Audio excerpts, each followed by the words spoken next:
T'es-tu déjà demandé ce qui se passe dans la salle de bain des femmes inspirantes ? Ce moment si intime qui les prépare à vivre des journées riches et intenses comme les tiennes. Je suis Aurélie du podcast Time to Glow et chaque semaine, je pose cette question à mes invités. Au fil de notre conversation, elles nous dévoilent leur rituel beauté et bien-être. Ces power routines qui leur permettent de se sentir alignées, confiantes et prêtes à conquérir le monde. Qu'elles soient adeptes de cosmétiques naturels ou de médecine esthétique, ici, aucun jugement. Prête à briller et à construire ta propre power routine ? Bonne écoute et entrons dans les coulisses de la salle de bain de notre invité.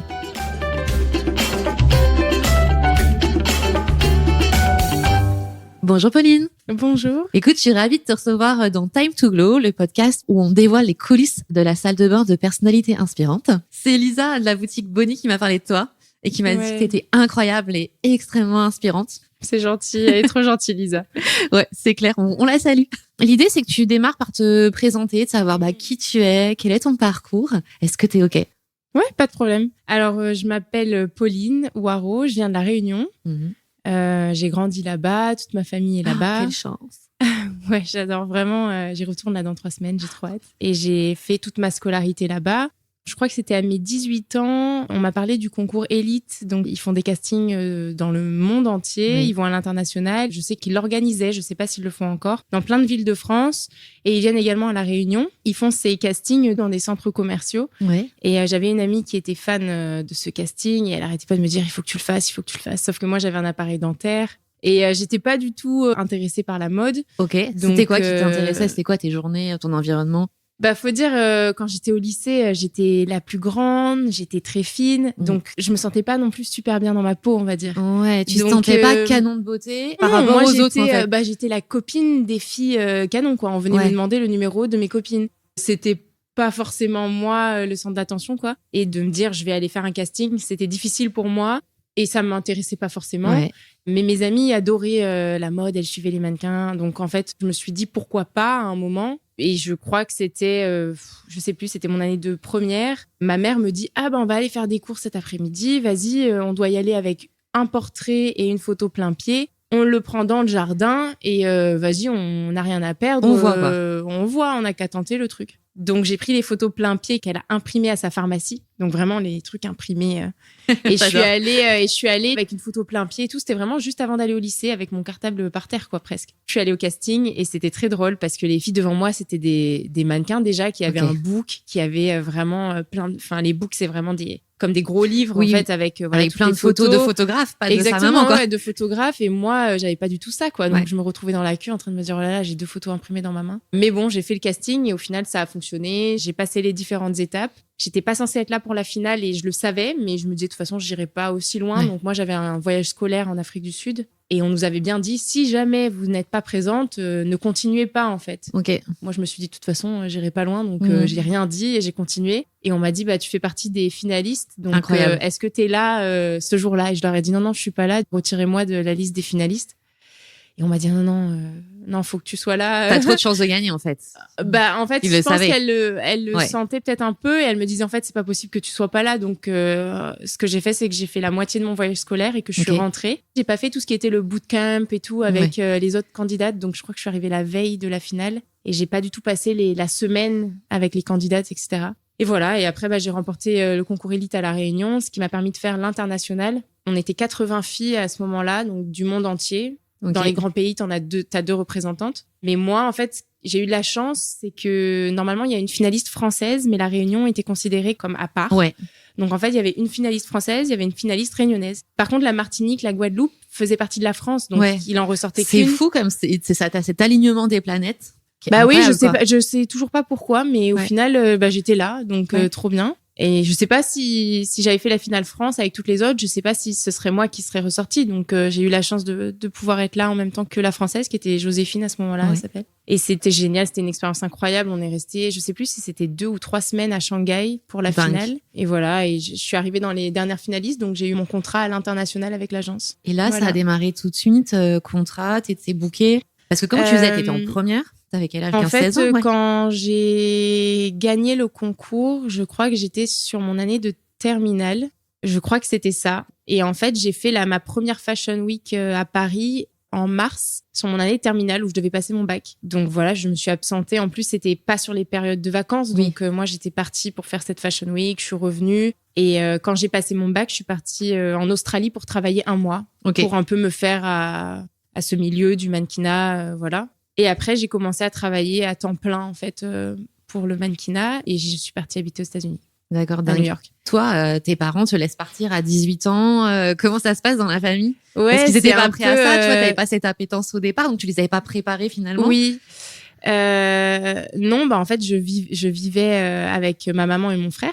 En fait, c'était un milieu complètement inconnu. Donc, rien que ma première Fashion Week, c'était un peu dur parce que moi, je suis arrivée à Paris. Je me suis jamais retrouvée toute seule comme ça dans une grande ville et c'était difficile. J'étais dans un appartement de mannequin. À cette époque, les téléphones, c'était pas qu'on avait là. Complètement. Donc, les castings qu'on faisait, ça, c'est quand même fou. On s'en rappelle avec les filles. On avait nos petits livrets de la ville de Paris avec tous les arrondissements. Quand on nous donnait une adresse, on devait aller chercher vraiment dans les arrondissements où étaient situés. Et on faisait nous-mêmes notre trajet, donc ça nous prenait, mais on avait 12 castings à la journée. C'était quand même une orga. On n'avait pas du tout Google Maps avec les trajets, quoi. C'était vraiment autre chose. Ouais, c'était une galère. Ouais, c'était vraiment compliqué. Et moi, je me suis retrouvée dans un appart de mannequin avec 10 filles. Donc, appart de mannequin, c'est quoi? C'est Elite qui vous met ça à dispo? Ouais. Tout le monde a son logement, sait où dormir, ça rassure aussi la famille. Oui, quand on est jeune, elles font ça en général. Et puis, voilà, financièrement, ils gèrent, on paye un loyer à plusieurs, etc. Ouais. Et on est ensemble. Donc, c'est un peu plus sympa que d'être toute seule dans un Airbnb, par exemple, clair. Quoi. Et donc, première Fashion Week, ta maman s'adapte. Tant bien que mal. Oui, voilà. Toi aussi. On apprend à connaître le milieu. C'est vraiment différent. Et c'est là où on dit qu'on apprend vite, quoi, et qu'on grandit vite. Parce qu'au final, on devient autonome rapidement et on s'occupe de soi vite et seul. Donc, tu gères ton appart, tes repas, tout, quoi. Ouais, on gère tout, la nourriture. T'as ton amine, ouais, et là, j'avais 18 ans. Donc, et quand je suis partie à New York, je crois que je suis partie... c'était dans la continuité, donc je pense que j'avais 18 ou 19 ans. C'est pareil, j'étais en appartement de mannequin. Je suis restée peut-être 2 ans en appartement de mannequin et ensuite j'ai pris moi-même un appartement toute seule parce que j'avais besoin de te d'avoir retrouver, un peu plus d'indépendance, d'avoir mon espace. Je me suis dit, je vais pas rester tout le temps en appart de mannequin. Et c'était très sympa, mais oui, à New York, c'est autre chose parce que la vie, c'est immense, quoi. C'est bon, les téléphones marchent mieux un petit peu pour les itinéraires ou t'es toujours avec une carte de New York? Non, j'avais pas de carte de New York. Alors, je sais pas, j'avais pas de carte papier New York. Mais du coup, c'est plus simple pour se repérer aussi. Oui, peut-être. Ouais. Je me souviens pas, peut-être que j'avais une carte, j'ai aucune idée. Je sais plus comment je me déplaçais là-bas au début, mais c'était à peu près la même chose, quoi. Je découvrais la ville, et puis quand on travaille pas, on est libre, donc c'est chouette d'avoir des copines avec qui partager tout ce temps libre et c'était vraiment une expérience incroyable. Enfin, j'avais des très bonnes copines, on a fait plein de choses chouettes, c'était cool. Justement, j'allais te demander, c'est comment l'ambiance de mannequin? Vous êtes en appart tout ensemble, il y a quand même un peu de compétition. Ou est-ce que c'est assez sain et tout le monde s'entraide et se soutient? Tu vois, parce que moi, j'ai en tête les mannequins années 80, Kate Moss et Carla Bruni. Il y a vachement eu d'histoires où Kate Moss qui disait que Carla Bruni était vachement boring et tu vois, il y a un peu d'histoire de drogue, etc. Oui. Ça se retrouvait dans ta génération aussi ou pas? Moi, dans ma génération, je pense que je suis un peu naïve là-dessus. Donc, tout ce qui est drogue, je ne voyais pas. Mais c'est quand même un truc assez fou parce qu'à New York, je pense qu'il y en avait quand même. Mais je voyais pas. C'était pas du tout mon domaine. Je voyais pas les codes, les trucs. Personne ne venait vers moi. Je pense que j'avais pas la tête. Mais après, ce qui est compétition, c'est... je pense que c'est loin... Enfin, c'est plus du tout ce que c'était dans les années 80. Mais il y a quand même un côté où tu vas vraiment nouer des amitiés. Donc, j'en ai peu, mais j'en ai. Et puis après, il y a toujours cette chose où quand on commence, tout le monde a envie de réussir et tout le monde a envie de travailler. Donc, quand tu es dans un appartement de mannequin et que tu sais que tu en as une qui travaille, mais que l'autre ne travaille pas, parfois, en fonction des personnalités, en fonction des affinités... ça peut être plus ou moins sympa. Ça peut créer des tensions. Et pour celle qui travaille ou qui est contente pour elle, mais en même temps, c'est difficile de voir son ami qui est en difficulté. Et parfois, c'était vraiment cette question-là. Et parfois, ça peut être maladroit, Voilà. C'est vraiment ton ami, mais je sais que parfois, t'avais ce truc de, je suis contente, mais moi aussi, j'aimerais travailler. Et puis, t'es jeune à ce moment-là et t'es là et t'as envie de travailler. Donc, voilà. Mais après, j'ai aussi de très bonnes amitiés. Donc, il y a un peu tout type de personnalité, je pense, c'est dans la vie de tous les jours. Et puis, tu crées ton cercle, finalement, avec des gens qui te ressemblent et avec qui tu partages les mêmes valeurs. Exactement. Et c'est aussi des cultures différentes. Là, je vivais avec des filles qui venaient de pays. Par exemple, là, ma meilleure amie actuellement, c'est Antonina Petkovic, qui est serbe. Et c'était pas du tout la même, enfin, on n'avait pas la même façon de se nourrir, déjà de base. Donc, elle, le matin, elle faisait chauffer des pizzas à 8h, ou elle se faisait des sandwichs. Mais vraiment, en fait, on avait des odeurs dans l'appartement à 8h du mat où on se disait, mais c'était pas possible. T'en as une qui se faisait des haricots blancs. Enfin, franchement, c'était... Voilà, on se disait, on apprend aussi des choses des autres. Complètement. Mais voilà, c'est hyper intéressant, ce côté culturel. Ouais, vraiment. T'es à New York, t'es très bien entourée, et tant mieux. Tu bosses pendant 7 années là-bas. Oui, en fait, je suis basée à New York. Donc, je bosse pas qu'à New York. Ok, tu bouges de partout. Mais je bouge de New York pendant ces 6-7 années, je crois que ça faisait 7 ans peut-être. J'ai fait beaucoup d'allers-retours en fait, mais ma base était New York. Donc mon appartement était là-bas. Mais je restais pas plus de 3 semaines de suite à New York. Donc c'était vraiment... Parfois, j'y étais pas pendant 2 mois et puis je revenais. Mais c'était vraiment ma base. Et puis avec toutes mes copines, on se retrouvait vu que c'était notre base à Oui, à tout le monde avait un peu le même rythme. Voilà. Les Fashion Week, etc. Et puis les contrats autres. Ok. Et qu'est-ce qui te donne envie de rentrer à Paris? Qu'est-ce qui se passe? Quel est l'élément déclencheur? Alors Paris, je pense que ça faisait 6-7 ans que j'étais à New York. Et je suis rentrée à Paris, en fait, 1 an avant le Covid. Alors, je savais pas qu'il y aurait le Covid, évidemment. Mais je sais pas, je me suis dit, en fait, à un moment que New York, c'est génial, mais tout va très vite. Et on m'a laissé le choix. On m'a dit, est-ce que tu veux aller à New York ou à Paris pour commencer ta carrière? Moi, je sortais de la Réunion, j'ai besoin de soleil. New York, je sais qu'il fait beau, même quand il fait froid. Paris, j'avais du mal avec la grisaille parisienne, avec l'humeur des gens. Je me disais, c'est pas ma ville. Je suis partie à New York, c'était génial, c'était too much, c'était très cool. Mais à un moment, à chaque fois que je rentrais à Paris pour la Fashion Week, je me disais, j'aime bien ce côté... parisien où on sort du travail, on va prendre un petit café, on va prendre un verre, on est en terrasse. En fait, tout ça me manquait à New York parce qu'à New York, c'est pas du tout ce rythme-là. Les gens mangent tard, on se retrouve en boîte. C'est pas du tout le même rythme. Et je voulais faire des rencontres aussi autres que les copines mannequins. À un moment, je me suis dit, j'aimerais bien rencontrer quelqu'un, avancer dans ma vie. Mais en fait, je me voyais pas le faire à New York. C'était, et ça, c'est hyper intéressant de s'en rendre compte et de se dire, OK, finalement, je vois pas ma vie continuer ici et autre chose m'appelle, quoi. C'est ça. Et en fait, je voulais cette vie un peu plus calme avec retrouver des amis qui étaient à Paris, aller boire des verres, une vie beaucoup plus posée où je me suis dit, en fait, ça me ressemble peut-être plus. Et j'ai acheté un appartement là-bas et je suis rentrée à Paris. Et à ce moment-là, mon frère habitait à Paris, je crois, aussi. Donc c'était chouette pour moi de retrouver des gens et de me sentir un peu plus chez moi, quoi. Ouais, retrouver ta famille. Ton frère, il a combien d'années de différence avec toi? Parce qu'il avait ses potes, etc. C'est un autre milieu, quoi. C'est un autre milieu, ouais. On avait... Mais je me demande s'il était pas encore à Bordeaux. J'ai beaucoup de mal avec les dates et les souvenirs. Alors, je suis pas vraiment... Mais en tout cas, j'étais plus proche de lui. En fait, on a 1 an et demi d'écart. Donc, il est un peu plus jeune que moi. Mais en fait, on a tellement peu d'écart qu'on s'entend vraiment bien. Et ouais, on a des amis en commun et on aime beaucoup passer du temps ensemble. Donc, j'étais contente de me rapprocher. Et puis, j'avais aussi des amis à Paris. Et puis, c'était une toute autre vie pour moi. Donc, j'étais contente de commencer cette nouvelle vie là-bas et de me rapprocher d'un quotidien qui me ressemble peut-être un peu plus posé. Parce que c'est vrai que à 100 à l'heure, pendant 6-7 ans, à un moment, tu te dis, est-ce que vraiment j'ai envie de vivre ici, de construire ma vie ici? Voilà, je me voyais pas... Oui, puis à 20 ans, c'est OK. Enfin, t'es dedans. Et puis après, voilà, les années passent aussi. Oui, c'est ça, et t'as envie, comme tu disais, voilà, de faire ta vie. Et Paris, donc tu continues à travailler et à bouger à travers le monde. Et tu rencontres l'amour? Oui, je rencontre mon mari, qui était mon kiné. Donc, je suis allée le voir par recommandation, en fait, de quelqu'un de La Réunion, qui m'a dit, parce que j'avais vraiment un souci au niveau du cou depuis plusieurs mois, depuis 9 mois. Et elle m'a dit, tu devrais aller voir tel ou tel kiné à Paris. Et j'ai terminé dans son cabinet et ça a collé. Donc, incroyable. C'est cool, ouais. Ah, c'est une belle histoire. Ouais. Ok, non, et tu sais si lui, il a eu le crush tout de suite au premier rendez-vous, il s'est dit, ça sera ma femme. C'est un peu les coulisses ou pas? C'était... En vrai, c'était un peu compliqué parce que il est pas du tout dans le cliché. Ah, tu vas chez ton kiné, ça se drague et tout. Pas du tout, parce qu'il était très professionnel. Oui. Donc là, on te pose les questions. C'est pas les... Oui. Ah, c'est les questions médicales, quoi. Donc c'était vraiment hyper pro. Et moi, j'ai été un peu déstabilisée dès le début. Lui aussi un peu, je crois, de ce qu'il me dit. Mais il a réussi à rester pro. Et en fait... le truc un peu délicat, c'est qu'il sortait d'une relation de 7 ans. C'est la chose qui était un peu compliquée. Et puis, on a beaucoup discuté. Ce qui nous a rapprochés, c'est la Réunion. Lui, il fait beaucoup de trail. Il aime la montagne, tout ce qui est nature. Ouais. En fait, on a vraiment pu discuter. Et ça s'est fait au fur et à mesure comme ça. Mais oui, c'était pas évident parce que vraiment, il sortait de cette relation. Et moi, quand je l'ai appris, je me suis dit, en fait, c'est mort. Ça va pas, c'est impossible. Mais il y avait vraiment quelque chose et ça s'est construit au fur et à mesure. Donc aujourd'hui, vous êtes mariés? Oui, aujourd'hui, on est mariés. On est ensemble depuis 2019 quand je suis rentrée à Paris. Et voilà, et on a eu 2 enfants. Donc, on a un petit garçon qui a 4 ans et une petite fille qui a presque 2 ans et demi là. Ce que tu dis pas, parce que t'es hyper humble, c'est que t'as fait plusieurs couvertures, t'as joué dans des films, avec Luc Besson, c'est quand même fou. Oui. T'es ma première invitée qui a sa page Wikipédia. Je dis là, waouh. Bah oui. J'ai fait quand même une longue carrière dans le mannequinat et je travaille encore maintenant. Donc j'ai eu la chance de pouvoir faire quand même beaucoup de défilés et des magazines. Enfin voilà, j'ai vraiment des belles couvertures. Elle, Harper Bazaar, Vogue. Waouh. Victoria's Secret.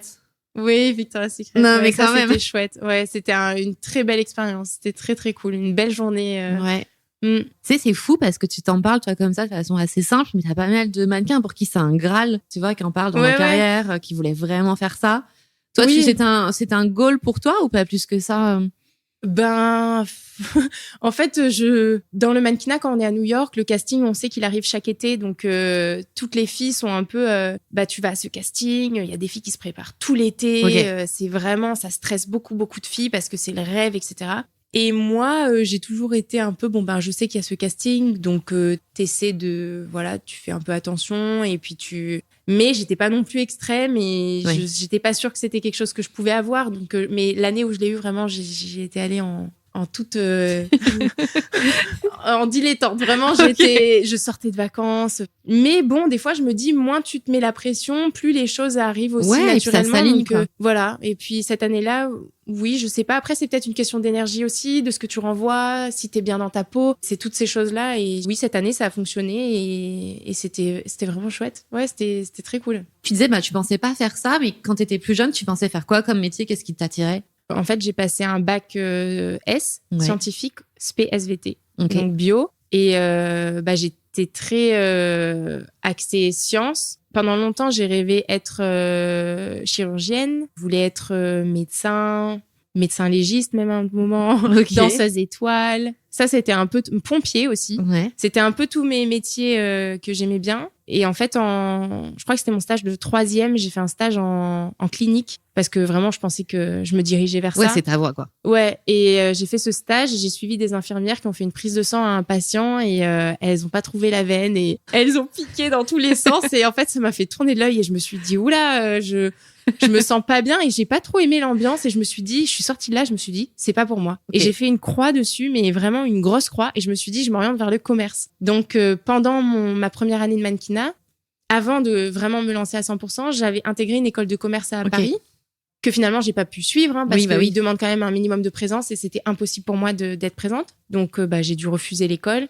Plus tard, j'ai essayé de faire des études avec le CNED. Donc, pareil, mais le CNED, il fallait avoir, c'est les études à distance, mais il fallait avoir une adresse fixe. Je n'avais pas d'adresse vraiment fixe où on pouvait m'envoyer des parce qu'à l'époque, c'était, tout en papier, quoi. Document, il y avait moins de e-learning. Exactement. Ça n'existait pas à se développer là, quoi. Et c'était que du papier, je pouvais pas, en fait. Donc, j'ai finalement arrêté. Et après, j'ai aussi, j'ai été admise dans une école à New York. J'ai fait tous les tests. J'ai réappris les maths, les trucs pour pouvoir passer le concours d'entrée d'une école de commerce à New York que j'ai eu. Et à ce moment-là, en fait, on m'a proposé le film de Luc Besson. Ouais.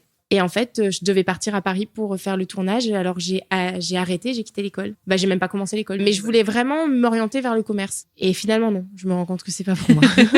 Ça marche. Donc, c'est pas plus mal. Et attends, comment on vient te chercher? Parce que t'avais fait des auditions ou c'est parce que on a ton profil via une agence, on te voit défiler? Parce que quand tu dis tu défiles pour des très grandes maisons comme Chanel, Elisa, etc. Enfin voilà, des grands noms de la mode aujourd'hui. Mais comment on te repère? Par exemple, pour les défilés, ça passe par les agences. Donc moi, comme je suis en agence, c'est les agences qui reçoivent les demandes de casting. Donc, il y a des castings qui sont plus ou moins ouverts. Donc, parfois, ils peuvent demander toutes les filles de l'agence. En fait, ce qui se passe pour les défilés, c'est que les agences, elles ont un certain nombre de filles qui vont défiler. Donc, ils proposent en fait un board avec toutes les filles de la Fashion Week. Et les marques, en fait, regardent toutes ces filles et vont dire, telle fille m'intéresse, j'aimerais bien la voir en casting. Chanel, par exemple, ça se passe comme ça. Elles vont avoir une première vue des filles qui peuvent les intéresser. Elles les voient en casting. Ensuite, est-ce que tu passes le casting? T'as les essayages, les fittings, ensuite le défilé. Et ça se passe tout le temps comme ça sur les castings de défilé. Et pareil pour les magazines, en fait. Les magazines, en général, ils voient les filles qui défilent, ils voient les filles en agence. Et les choisissent. Voilà. Ouais, plus tu travailles, plus on te voit, plus les casting directeurs te repèrent, plus t'es demandé. Voilà. C'est vrai qu'il y a des mannequins qu'on voit qui ont le vent en poupe, que ce soit dans le haut de gamme ou prêt-à-porter classique. Il y a parfois, sur une même saison, on va avoir la même mannequin sur différentes marques, etc. T'as vraiment, ça, c'est sa saison, quoi. Oui, c'est assez ça fou. Fonctionne comme ça. Ouais. J'avais l'impression que ça fonctionnait encore plus comme ça il y a 10 ans. Ouais. Parce que moi, quand j'ai commencé sur les défilés, on était vraiment un groupe de filles qui se suivaient sur tous les défilés. Maintenant, t'as un peu moins ça. Okay. Par contre, t'as quand même les mannequins qui sont un peu à la mode sur un certain temps. Mais avant, vraiment, sur les défilés, c'était génial parce qu'on était un groupe de filles qui se suivaient sur Prada, sur Chanel, sur Armani. En fait, tu retrouvais tout le temps les mêmes. Et quand tu faisais une bonne saison, tu faisais quasiment tous les bons shows, quoi. Vraiment, tout venait s'enchaîner. Quand tu dis les bons shows, c'est les belles marques et aussi les bons cachets? C'est quoi que t'appelles un bon show? Pas forcément. Sur les défilés, c'est pas non plus les choses qui sont le plus rémunérées. Voilà, les défilés sont rémunérés quand même, mais c'est pas parce qu'une marque est plus importante qu'elle va rémunérer forcément plus.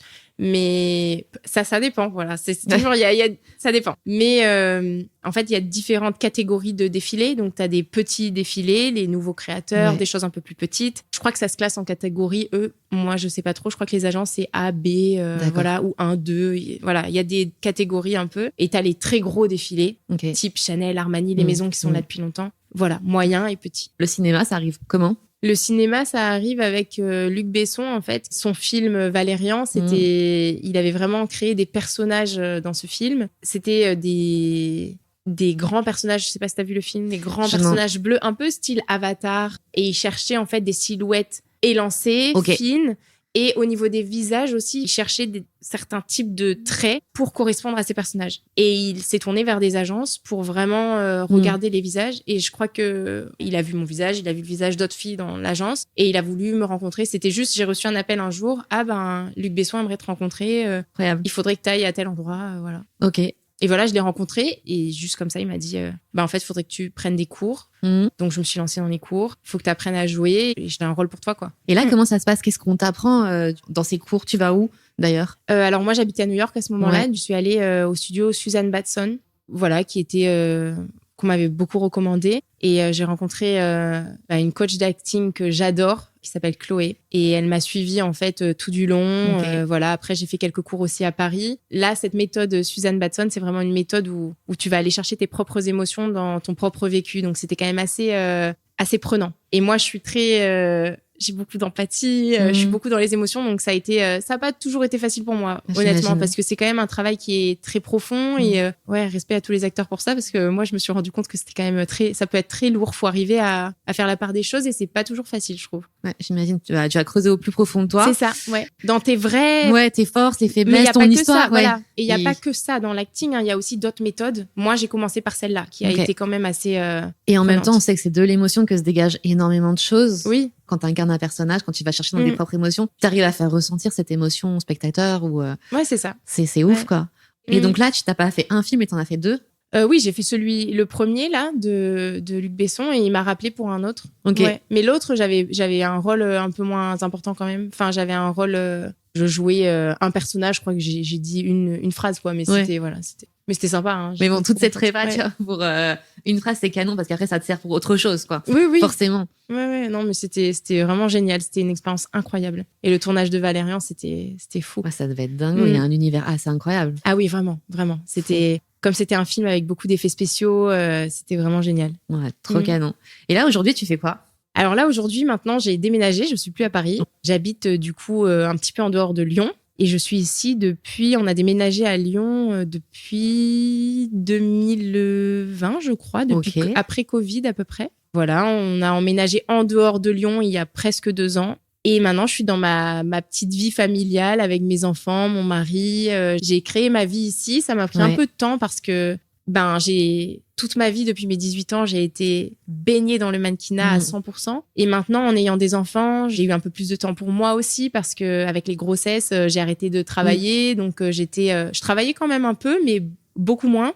Et même le Covid, ça a quand même mis un petit coup au voyage, etc. Donc, j'avais plus de temps à la maison et je me suis un peu tournée vers moi-même en me disant, qu'est-ce qui me plaît? Et j'ai commencé par une formation de yoga parce que je pratiquais beaucoup à New York. Voilà, je prenais beaucoup de cours de yoga. Je me suis dit, pourquoi pas enseigner? Donc, je me suis formée. J'ai commencé à donner des cours de yoga. Donc, au début, j'ai pris 1 heure dans un studio parce que je me suis dit, si j'en prends trop, ça va être compliqué. Si on m'appelle et que je dois annuler, etc. Donc, j'avais 1 heure le lundi.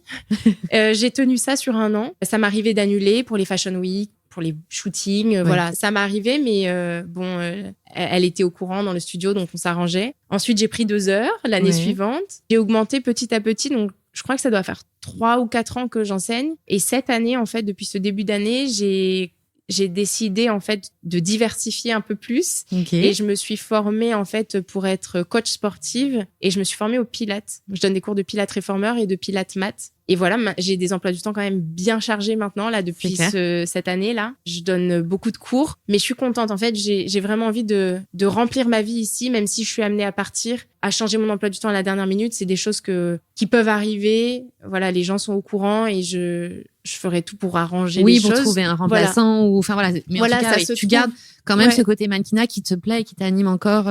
Oui, ça reste mon métier principal pour moi, en tout cas. Même si, en fait, le mannequinat, on travaille pas 7 jours sur 7, tout le mois. Mais il y a des mois où je peux être amenée à travailler plus que d'autres. Ouais. Et ça, je peux pas savoir. Donc, ça dépend. Là, en août, par exemple, j'ai travaillé toutes les semaines d'août. Ouais. J'ai fait des allers-retours en Espagne toutes les semaines. Mais, et là, en ce moment, je travaille pas trop. Donc, ça dépend vraiment des périodes. Mais j'ai pas envie d'être à la maison. C'est ça qui peut arriver. Voilà. T'as ton orga avec ta vie de famille, ta vie pro avec la formation que t'as faite, t'es coach de pilates et de yoga. Et t'attends pas finalement qu'on t'appelle. C'est en fait, t'as ta vie. Et si ça vient en plus, c'est trop bien. Et ça correspond un peu avec ce que t'as vécu depuis le démarrage. Finalement, tu pouvais pas trop y aller. Tu dis, bon, allez, ok, on voit ce que ça donne. Oui. Ça marche. À Victoria's Secret, c'est pareil. Bon, t'étais pas trop prête. Ça marche. Tu vois, finalement, on vient à toi. Oui. Et puis, au départ, je m'étais dit, je vais essayer le mannequinat 1 an parce que je voulais faire des études vraiment. J'avais vraiment envie de faire des études. Et pourquoi c'était important pour toi de vraiment faire des études? Parce que j'avais vraiment l'impression que c'était ce qui nous définissait à cette époque. Enfin, à 18 ans, je me dis, c'est ce qui te définit. Moi, je voyais mes amis en train de faire leurs études, les week-ends d'inté, les trucs et tout. J'avais envie, moi, de rencontrer des gens, de vivre en fait la même chose qu'eux. J'avais vraiment l'impression, et c'est très bizarre, hein, vu de l'extérieur maintenant, parce que moi aussi, je vivais quelque chose qui était vraiment différent. Oui, où tes amis pouvaient se dire, mais c'est quand même dingue ce que vit Pauline. Mais moi, j'avais l'impression de louper quelque chose. Ouais. Donc, j'avais du mal des fois à dire que j'étais mannequin. Donc, quand je rentrais à la maison et que je devais dire qu'est-ce que j'ai fait ces derniers mois, je me sentais limite gênée de dire je suis mannequin en fait. Et c'était parce que je me disais c'est pas suffisant. Parce que aussi il y a ce côté de la mannequin est bête, la mannequin l'espèce de stéréotype que tout le monde peut avoir, et j'avais pas envie d'être ça. Et en fait aujourd'hui j'ai limite envie aussi de défendre, parce qu'en fait les mannequins c'est beaucoup plus que ça. Mais moi-même j'avais cette vision de la chose. T'étais conditionnée avec ces images-là. Et c'est vrai que, comme tu le dis, on a tendance à se définir par ses études, par son métier. Oui. Et en fait, non, en fait, il y a autre chose. C'est qui tu es et qu'est-ce que tu fais. Et c'est quand même assez dingue à 18 ans de partir comme ça en pleine nature, de gérer son planning, de partir à travers le monde, de parler couramment anglais. Ouais, t'as géré ta carrière, quoi. C'est quand même incroyable, une compétence. Voilà. Et en fait, pour moi, je pensais pas avoir de compétences. Mais l'année dernière, j'ai fait d'ailleurs un bilan de compétences. Ouais. Et c'est dur pour moi de me dire, parce que aussi, le chemin que suivent beaucoup de mannequins, c'est de se dire, je fais du mannequinat et puis je deviens photographe professionnel, je monte ma propre marque. Ouais. Et tout de suite, on se lance dans une carrière où on est vraiment déjà au haut niveau, où on va faire des associations avec des marques, où on va faire... Et en fait, je sais que j'ai besoin d'apprendre et que j'ai besoin de me sentir légitime. Je me suis dit, mais je commence par où? Parce qu'en fait, là, tout de suite, je peux pas lancer une marque et dire tout de suite que je suis au top, et j'allais pas m'associer avec des gens. Bon, j'ai pas eu l'opportunité non plus, mais j'avais pas ce truc de maintenant je fais quoi? Et je peux pas tout de suite être au top. Donc en fait, faut recommencer de zéro. Donc j'ai fait un bilan de compétences, et vraiment le bilan de compétences, je suis allée le chercher, je me suis renseignée, je me suis inscrite au bilan de compétences, comme n'importe qui peut faire un bilan de compétences. Et j'ai eu une coach qui m'a suivie sur 3 mois, et elle me disait, mais quelles sont tes compétences que tu as acquises? Et moi je me disais, mais en fait j'ai pas de compétences, j'ai rien. C'est ça qui est incroyable. Et en fait quand j'y réfléchis, tu te dis, en fait je parle anglais couramment, mon emploi du temps, en fait elle m'a aidée à trouver toutes ces compétences là. Donc je me suis dit, en fait oui, tout ce que j'ai fait me sert quand même aujourd'hui. Comment est-ce que je peux le retranscrire dans ma vie maintenant? Exactement. Et puis quelles sont les compétences que j'ai envie d'acquérir? Et puis au final, pour moi, avec toute cette réflexion, franchement, ces 3 mois ont été, mais c'était il y a 1 an pile poil. Ouais. Ça a été libérateur pour moi, parce que je me suis rendu compte que j'avais des vrais centres d'intérêt autres que le mannequinat, et j'ai vraiment appris à me connaître moi. Ouais. Parce que quand tu pars à 18 ans, quand moi je vois mes amis qui font leurs études, en fait, t'as le temps de faire un type d'études et de te dire, bon, en fait, ce domaine, ça me correspond pas. Je vais faire ça, mais en fait, non, ça me correspond pas. Moi, en fait, j'ai été jetée dans un milieu. Et j'ai pas eu à réfléchir. Est-ce que j'aime pas? Est-ce que je suis pour le commerce? Est-ce que je suis pour la science? Est-ce que je suis pour le mannequinage? Je sais pas. Et là, je me suis de nouveau retrouvée face à moi en train de me dire, qu'est-ce que j'aime, moi? Et ça a été super dur, mais j'ai trouvé les petits, ton fil conducteur, mes centres d'intérêt. Et je suis vraiment contente maintenant d'avoir un quotidien ici qui me plaît, parce qu'au début, j'étais plus dans l'attente. Et d'avoir maintenant ici vraiment ce quotidien où tous les jours, j'ai de la réflexion sur mes cours, j'apporte quelque chose aux gens, du mouvement, et ça me passionne. Et là, je plonge vraiment un peu plus dans le Pilates. C'est vraiment une méthode que j'adore, qui est très précise et qui me rapproche beaucoup de tout ce que j'aimais, la bio, le corps humain, tout ça. Donc, c'est vrai que pour faire pratiquer sur l'autre, il faut une parfaite maîtrise du corps humain. C'est vrai qu'il y a, surtout sur Reformer, il faut quand même faire attention. C'est une machine, qu'il faut connaître. On peut pas faire n'importe quoi sur la machine. On peut rapidement se blesser. Donc, je trouve qu'il faut quand même arriver à comprendre ces bases du Pilates. Et c'est important de bien se former. Et quand on plonge vraiment dans ce domaine-là, parce que moi, au final, j'ai commencé par une formation plus fitness et qui est très intéressante. Ça apporte le mouvement, le burn, le truc hyper dynamique, etc. Mais je trouve que quand vraiment tu t'intéresses au Pilates et que tu arrives à apporter ça dans ton cours et de mixer, ou même que de rester dans le classique, qui est aussi génial, je trouve que c'est une toute autre chose. Ouais. Toi, tu te reconnais plus dans cette pratique-là aujourd'hui? J'ai l'impression de plus en plus. J'aime bien les deux.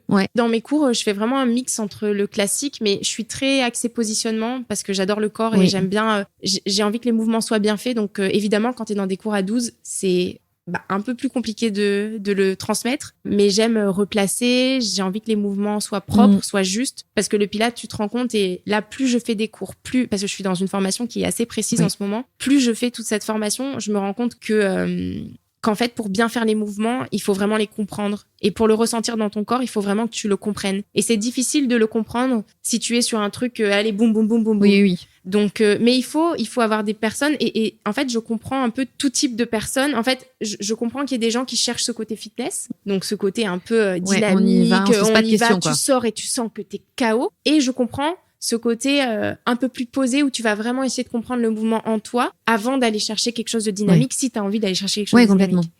Voilà. Donc, ce qui est top, c'est qu'aujourd'hui, tu as différents types de coachs et de profils, même dans un même club d'ailleurs. C'est ça. C'est assez différent. Et ce que je trouve hyper intéressant, c'est que tu dis, moi, j'aime ce positionnement du corps et je surveille, je corrige mes élèves. Je trouve intéressant par rapport à ta carrière parce que tu as dû développer ce sens affûté du moindre détail, parce qu'un défilé, c'est du millimètre près. Une photo, c'est pareil. T'as vraiment ce regard 360 beaucoup plus affûté. Oui. Alors, je sais pas si le regard affûté vient du mannequinat, mais je pense, quand on parlait de compétences, justement, je pense qu'au fur et à mesure de baigner dans ce domaine-là, que ce soit au niveau visuel, la photographie, les habits, je pense que ça développe un œil un peu plus pointu sur ce qui est création. Voilà, de voir des photos toute la journée, de voir les photos qu'on choisit, les photos qu'on choisit pas, tous les métiers de création, je sais pas comment ça s'appelle. Artistique, tout ce qui est... Oui, t'as baigné qu'avec des gens qui sont créatifs, qui sont artistes, quoi. Mais pourtant, je pense que c'est pas vraiment mon domaine de base. Mais je me dis maintenant, au niveau des photos, par exemple, j'arrive à voir quand il y a des bonnes lumières, quand il y a des mauvaises lumières. Voilà, c'est pas ce que je préfère. Par exemple, j'aime pas trop mettre en scène des photos, des trucs et tout. C'est pas ce qui me plaît. Par contre, j'arrive à voir si ça colle ou si ça colle pas, je pense. Je sais pas si ça se retransmet dans le Pilates, mais c'est vrai que, j'ai toujours un peu été comme ça, mais j'aime bien ce qui est juste, ce qui est correct. J'aime quand c'est propre. Donc, au final, quand on fait du Pilates, c'est un peu ça aussi. Quand on voit les gens qui ont le dos courbé, qui font les fentes, qui sont mal, en fait, t'as envie juste de réajuster pour que ce soit propre et bien fait. Je suis un peu comme ça. Donc, je pense que, voilà. Et plus j'apprends, plus je vois ces détails. Et je me rends compte qu'il y a tellement à apprendre. Mais c'est clair. Mais c'est infini. Ce sera très, très long. Je sais que ça prend beaucoup, beaucoup de temps. Mais en fait, je pense que c'est vraiment ce qu'il faut. Et moi, je laisse le temps aux choses, quoi. Vraiment, je me dis, ça viendra au fur et à mesure. C'est pas quelque chose que je peux avoir en 3 jours comme ça. Non, c'est clair. Les messages que tu passes, je trouve ça hyper intéressant. Déjà, au travers de ton bilan de compétences, c'est de te dire, tu peux être successful. Mais pour autant, c'est très important de se connaître, d'apprendre à révéler quelles sont tes compétences, tes talents, pour aussi les ancrer, parce que ton entourage avait beau te dire des choses, mais tu les entends pas de la même façon. Et au moins, ça te donne une voix. Ça, je trouve ça hyper intéressant. Moi, j'encourage tout le monde à le faire et j'ai une de mes meilleures amies qui fait ça. Elle me dit, tu vois, parfois, quelqu'un fait un bilan de compétences et il se rend compte qu'il est dans le bon univers, mais c'est pas la bonne boîte. Enfin, il y a plein de choses qui peuvent se révéler et des gens, en fait, il y en a souvent qui sont en pleurs et les gens sont hyper critiques avec eux et je trouve ça incroyable sur le chemin de sa vie, en tout cas, de le faire. Et franchement, trop canon que tu le partages là. Non, mais j'ai trouvé ça incroyable et avec ce bilan de compétences, j'ai entendu parler de différentes personnes. Enfin, j'ai eu différents échos de personnes qui ont pu faire ce bilan, mais qui étaient par exemple en entreprise, juste derrière un bureau et qui se rendent compte, soit vraiment c'est un domaine qui leur correspond pas du tout, ou soit finalement aujourd'hui ils sont pas heureux, mais il fallait juste ajuster quelque chose, changer, modifier le secteur dans lequel ils étaient. Et je trouve que c'est quand même assez fou de se rendre compte de ça, parce que moi quand j'enseignais le yoga, je me disais en fait je me vois pas enseigner le yoga comme ça indéfiniment. Je me disais en fait peut-être que le sport c'est pas fait pour moi. Mais finalement en me re-questionnant, en allant chercher, fouiller un peu plus, tu te rends compte en fait le sport c'est quand même mon domaine, mais peut-être en faisant plusieurs choses différentes et en acceptant. Ça aussi, c'est très important, je trouve, c'est de savoir qu'on ne peut pas te définir avec un seul mot. En fait, on est plusieurs choses. Et on peut être plusieurs choses. Il y a des personnes qui seront plusieurs choses. Donc, peut-être qu'il y a quelqu'un qui va être dentiste et qui sera dentiste toute sa vie. Hein. Mais je veux dire, moi aussi, je pense que je me sentais mal à un moment de me dire, il faut absolument que je trouve une étiquette. Et je me disais, mais en fait, à chaque fois que je trouvais quelque chose, je me lassais et je commence autre chose. Donc, je me disais, mais j'ai un problème. Et finalement, avec cette coach qui m'a permis de réaliser que tu pouvais être plusieurs choses, que tu pouvais t'intéresser au sport, que tu pouvais t'intéresser au développement personnel, au coaching. C'est aussi quelque chose qui m'intéresse beaucoup, le coaching, justement. Que tu peux être mannequin à côté, que tu peux t'occuper de ta famille. En fait, on est plusieurs personnes dans une journée et maintenant, je l'accepte, mais à 100%, mes journées sont hyper remplies. Mais là, c'est ce que je disais depuis ma rentrée, j'ai des journées vraiment très remplies, mais je suis contente, mais toute la journée. Je suis trop contente. Je donne des cours de pilates, je donne des cours de yoga, je donne des cours de réformeur, pilates mat, pilates réformeur. Je vais prendre des cours de tennis, je vais aller courir. En fait, c'est plein de projets différents, mais je trouve que c'est vraiment ce qui nourrit, d'accepter qu'on puisse être plein de choses. Super message que tu passes. Et tu vois, il y a quelques années, le mot slasher est sorti aussi. C'est l'idée de faire plusieurs activités ou d'être, par exemple, tu vois, comme moi, j'ai un poste. Je connaissais pas le mot. Ouais, c'était mais slash. Ouais, okay. Tu vois, j'ai mon poste, mais à côté, je fais ce side projet du podcast. Je peux faire encore autre chose à côté. Et c'est vrai qu'avant, il y avait ce côté où il fallait rester dans sa voie. Et les gens qui faisaient plusieurs choses, comme tu l'as dit, c'était un peu farfelu, ils ne trouvent pas sa voie, etc.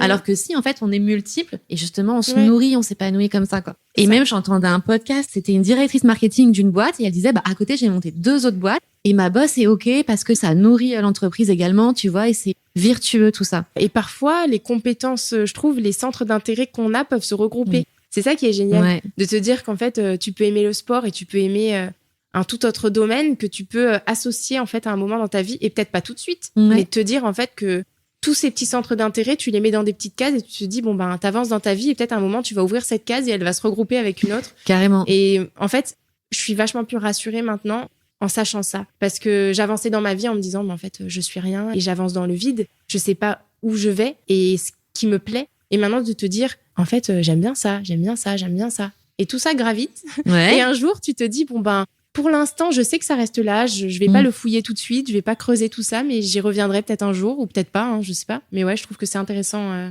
C'est des bonnes questions à se poser. Et franchement, le bilan de compétences, je recommanderais à tout le monde. Enfin, je suis assez d'accord avec toi. Et puis, tu as aussi cette culture de je veux apprendre tout au long de ma vie. Ce qui est canon aussi parce que tu veux le meilleur pour toi, pour les autres. Et ça, c'est canon et c'est hyper enrichissant, je trouve. Et attends, je voulais te dire un truc, ça me faisait penser, c'est justement, tu vois, tu me parles de tes cases, de tout ce qui s'aligne. Et tu vois, moi, quand tu me dis tout ça, je pense à des choses derrière. C'est quoi tes prochains plans? Qu'est-ce que tu vois? Sur quoi tu te projettes? Bon, pour moi, là, pour l'instant, je creuse un peu plus le Pilates. Ok. Ouais, c'est vraiment un domaine que j'adore. Et la formation que je suis, la formatrice que j'ai, les profs qui sont autour de moi m'inspirent beaucoup. Donc, je suis très contente de pouvoir creuser tout ça et de prendre le temps. Parce que, j'accepte que rien ne se fait rapidement. Et j'adore maîtriser des sujets. Comme je disais tout à l'heure, je me dis, pour pouvoir maîtriser quelque chose, c'est bien de prendre le temps. Tu peux pas le maîtriser en 3 jours, tu peux pas le maîtriser en 1 semaine. Donc, je vais vraiment prendre le temps parce que je me rends compte que ça me plaît. J'avais aussi un tout autre domaine qui m'intéressait. C'était tout ce qui est coaching, discuter avec les autres, aider les autres sur le plan un peu plus psychologique. En fait, tout ce qui est psychologie, j'aime beaucoup. Donc là, je vais pas me lancer dans des études de psychologie demain, mais psychiatre, psychologue, ça m'intéresse beaucoup. Le fonctionnement du cerveau, comprendre en fait, comprendre la façon de penser, les états d'âme, aider les gens à avancer comme ma coach a pu m'aider à avancer avec le développement personnel. J'ai trouvé ça génial, les mots que tu peux avoir, la façon de percevoir les choses en fait, de changer ta perspective sur certains événements, certaines choses. Et moi j'adore discuter avec mes copines, j'adore trouver des solutions, j'aime être là pour les gens quand ça va pas et je me dis que c'est peut-être quelque chose que j'aimerais développer plus tard. Voilà. À la base, quand je me suis lancée dans le Pilates après le bilan de compétences, je me suis dit, je vais me former en Pilates et je vais tout de suite après me former dans le coaching. Mais je pense que je vais attendre un peu parce que j'ai pas envie de tout faire en même temps et tout mal faire. Donc je me dis, pour step l'instant, step by step. Je me dis là, le Pilates, pour l'instant, ça me plaît vraiment, donc je vais creuser et je verrai plus tard. Et d'ailleurs, il y a des super DU coaching. Moi, c'est ce que j'ai fait. Et en fait, justement, tu vois toutes ces... tu l'as fait? Ouais. Je l'ai fait Sud de Lyon, à l'IAE. Et en fait, t'as toutes ces notions de psychologie positive, des thérapies cognitives et comportementales. Et génial. Moi, j'adore le côté très factuel, très rationnel, très études poussées. Je voulais pas aller dans un truc un peu bullshit. C'est un DU qui est où? À l'IAE de Lyon et à la Sorbonne aussi, je crois. Moi, j'avais vu, du coup, c'était à l'université, je crois que c'était un DU aussi, mais à Paris. Où il fallait que j'aille à Paris une fois par mois. Ouais. Mais à Lyon aussi, il y est. Et c'est le genre de choses aussi, si tu t'inscris, il faut que tu y sois. Et moi, je me dis, si je loupe des cours alors que j'ai un shooting, c'est un peu compliqué. Ouais. Pour le coup, moi, quand je l'ai fait, je l'ai fait avec mon job en même temps et c'était 2 ou 3 jours par mois. Par contre, et à côté, tu devais pratiquer, tu vois. Et avec un gros mémoire à rendre. C'est prenant. C'est ça. Je me dis, ça doit être hyper prenant. Il faut être vraiment disponible à 100%. Mais c'est hyper enrichissant. Après, ce qui m'intéresse aussi, c'est la nutrition. La nutrition, là, parce que je me suis beaucoup plongée là-dedans l'année dernière aussi. Nutrition sportive. Voilà, je trouve que c'est chez la femme aussi. C'est très intéressant. Tout ce qui est hormonaux. Ça, c'est aussi un autre sujet qui me passionne, mais je me dis, en fait, je peux pas faire des études dans tout de suite, donc on va voir. Tu choisiras. Écoute, mais c'est hyper intéressant. Et justement, tu nous parles de nutrition. Là, tu nous as raconté ta vie, ton œuvre, tout ça. C'est canon. On va rentrer dans les coulisses de ta salle de bain, mais après, on va peut-être commencer par ça. En gros, toi, quelles sont tes règles de vie pour l'alimentation, pour le sommeil, et puis après, on parlera beauté. Pour l'alimentation, alors, j'ai 2 petits-enfants. On se rend compte quand même des choses, de l'évolution du monde et tout ça en ce moment. Donc, on essaie de faire attention de cuisiner au maximum à la maison. Enfin, on mange à la maison tout le temps et on essaie de cuisiner, faire du fait maison. On aime tous les 2 cuisiner. Enfin, on cuisine vraiment quasiment tout ce qu'on mange. Avec les petits, ça nous arrive d'avoir du poisson pané, ce genre de choses. Mais sinon, vraiment, on essaie d'avoir un maximum de choses faites maison. Même s'il y a quand même des gâteaux. On essaie de faire au mieux. Voilà. Pour moi, une grosse règle d'or sur le matin, c'est de pas boire, par exemple, du café à jeun. Pas boire du thé tout de suite. Parce que, au niveau des hormones, c'est pas génial. Moi, j'ai eu des petits soucis l'année dernière. Donc, j'ai vraiment fait attention à ça, de manger protéiné le matin, de manger un petit déj salé, si possible. Ouais. C'est pas toujours facile, hein. Les œufs, des fois, ça passe pas le matin, mais franchement, des fois, je le vois un peu comme un médicament. C'est clair. Maintenant, tu te fais du bien à ton corps. On se dit vraiment, il faut que je mange comme ça parce que je me rendais compte que, en fait, le premier repas de la journée, il est très important et si tu manges pas suffisamment, après, t'as pas d'énergie. Si tu manges sucré et à 10 heures, t'es KO et puis ça se ressent sur toute ta journée. Donc, j'ai vraiment vu une différence en mangeant salé, par exemple, du fromage, du jambon, des œufs. Voilà. Donc, j'ai recommencé à manger de la viande aussi, alors que j'en mangeais pas avant. Pareil, c'est la santé, c'est les résultats sanguins. Pour moi, ça n'allait pas du tout. Et au niveau du fer, notamment, et c'était plus possible. Donc, j'ai recommencé. Voilà, j'essaie de boire beaucoup d'eau. Pas toujours facile, mais j'essaie d'y penser au maximum. Puis voilà, je sais pas si t'as d'autres questions. Le matin, un petit déjeuner salé. Et après, midi, soir, comment tu composes ton assiette? Qu'est-ce que tu mets dedans, en gros? Vraiment, ça dépend des jours. On n'est pas vraiment regardant sur nos assiettes, sur les glucides, les pros. En fait, on fait beaucoup de sport tous les deux avec mon mari et on court aussi. Donc, il y a quand même besoin de glucides. Moi, je suis pour les glucides le soir parce que je trouve que, il y a beaucoup de recherches qui ont prouvé quand même que ça aidait au sommeil, que c'était positif en fait de manger des glucides le soir. Donc, nous, ça nous arrive de manger des glucides le soir, des pâtes le soir, parfois le midi. Nos assiettes, franchement, ça peut être un peu tout. Ça peut être des assiettes un peu faciles quand on n'a rien trop à cuisiner et qu'on se fait un truc à la va-vite. C'est un peu basé sur des trucs créoles de la Réunion. Donc, je vais manger, par exemple, du riz, des grains. Donc, c'est soit des haricots rouges ou, par exemple, des lentilles cuisinées à la créole avec, par exemple, des œufs au plat. Ah, trop bon. Je sais que j'ai jamais goûté de rougail saucisse, tout ça. Ah, rougail saucisse, j'adore ça. C'est trop bon. Ouais, franchement, on en fait. En fait, moi, j'adore cuisiner créole, donc on va souvent faire les lentilles à la créole, les trucs, parfois des caries, des rougail saucisses, des caries de poulet, donc t'as des légumineuses que t'intègres beaucoup. Légumineuses, j'ai quand même pas mal. À la Réunion, on en mange pas mal, des haricots rouges, des lentilles, donc ça, j'intègre souvent. Et puis les œufs, on en mange beaucoup. On en mange tous les jours. Soit le matin, soit le midi, vraiment tous les jours. Et nos enfants aussi. Donc ça, c'est une bonne source de protéines. J'ai aussi rajouté des protéines en poudre quand je fais du sport. Parce que je voyais que mon apport en protéines était insuffisant. Quand on commence à calculer, on se rend compte vraiment que c'est ça, on n'en consomme pas assez. Exactement. Donc, après mes séances de sport, je me fais souvent des smoothies protéinés ou des shakes protéinés, ce genre de choses, pour être sûre d'avoir l'apport en protéines. Et et pas aller trop. T'es partie sur quoi? Parce que je trouve que c'est hyper dur de choisir. Alors, t'as différents types de protéines. Enfin, moi, ce que j'ai vu surtout sur les protéines, c'est que t'as la whey basée sur des protéines animales et t'as les protéines végétales. On a eu pendant un petit moment des protéines végétales, mais là maintenant on est sur de la whey de chez NutriPure. Voilà. On nous l'a conseillé, donc elle a pas vraiment de goût et c'est à toi en fait de rajouter des fruits ou de rajouter des chocolats. Et t'as ton apport en protéines journalier. C'est un bon tips. Tu cours beaucoup. J'ai vu que t'avais fait le marathon de Paris. C'était ton premier ou pas? Oui. Non, mais t'as fait un score de dingue. C'était mon tout premier marathon. En fait, j'avais jamais couru plus de 15 km, je pense. Ouais. On m'a proposé le challenge et je me suis dit pourquoi pas. Donc j'y suis allée. J'ai du mal à dire non sur ce genre de choses et franchement, je me suis tenue à la prépa. J'aurais dû faire une prépa un petit peu plus longue. Mais par contre, j'y suis allée avec toute la motivation que j'avais et je me suis dit, je ne vais pas louper les séances. Ah ouais, j'étais vraiment déter et je me suis dit, comme si j'avais un truc à me prouver. Et j'y suis allée et je l'ai fait. Et j'ai eu vraiment, j'étais à l'écoute de mon corps, des blessures, on y allait doucement. Mon coach, c'est mon mari, donc franchement, on a pu discuter, il me donnait toutes mes sorties, oui, etc. Oui, ce que t'as pas dit, ton mari, c'est son activité. Lui, il est kiné, mais il est aussi, il fait aussi de la planification en course à pied. Ouais. Donc, il m'a fait ma planif et j'ai pu discuter avec lui, etc. T'étais bien accompagnée. Ouais, j'ai été très, très bien accompagnée et le marathon s'est trop bien passé et j'étais vraiment super heureuse. Donc, je continue de courir régulièrement et je me fixe des petits... différents objectifs là. Quand tu pars à La Réunion, là, c'est pour faire la diagonale ou non, c'est pas... Lui, il fait ça. Wow. Ouais, c'est ça. Ouais, lui, il va la faire là, donc ça va être génial. Et moi, j'adore suivre les courses. Vraiment, je trouve ça génial d'être sur les courses, d'aller faire les ravitaux. J'emmène les petits. Des fois, je trouve un moyen de les faire garder, mais s'ils sont avec moi, vous encouragez. Ouais, et là, ce sera ça. Et ça va être génial. C'est stressant parce que je stresse pour lui, mais... Ouais.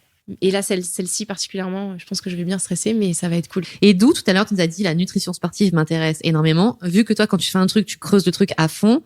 Donc, ça vient là, des courses que tu fais où tu as besoin de creuser comment je me ravitaille, qu'est-ce que je mange, etc. Oui, en fait, c'est un sujet, en fait, on en discute régulièrement à la maison parce que, Simon, il court beaucoup. Il se renseigne beaucoup aussi au niveau de la nutrition. Il est très calé. Et moi, en fait, c'est des sujets qui m'intéressent. C'est comme la kiné, en fait, la kinésithérapie. Je veux dire, je lui pose tout le temps des questions. Quand j'ai des questions au niveau de certains exercices, de renfort, on fait aussi du renforcement musculaire, etc. Je vais toujours lui poser des questions sur le positionnement et je trouve ça passionnant. La nutrition en course, c'est quelque chose qui est passionnant.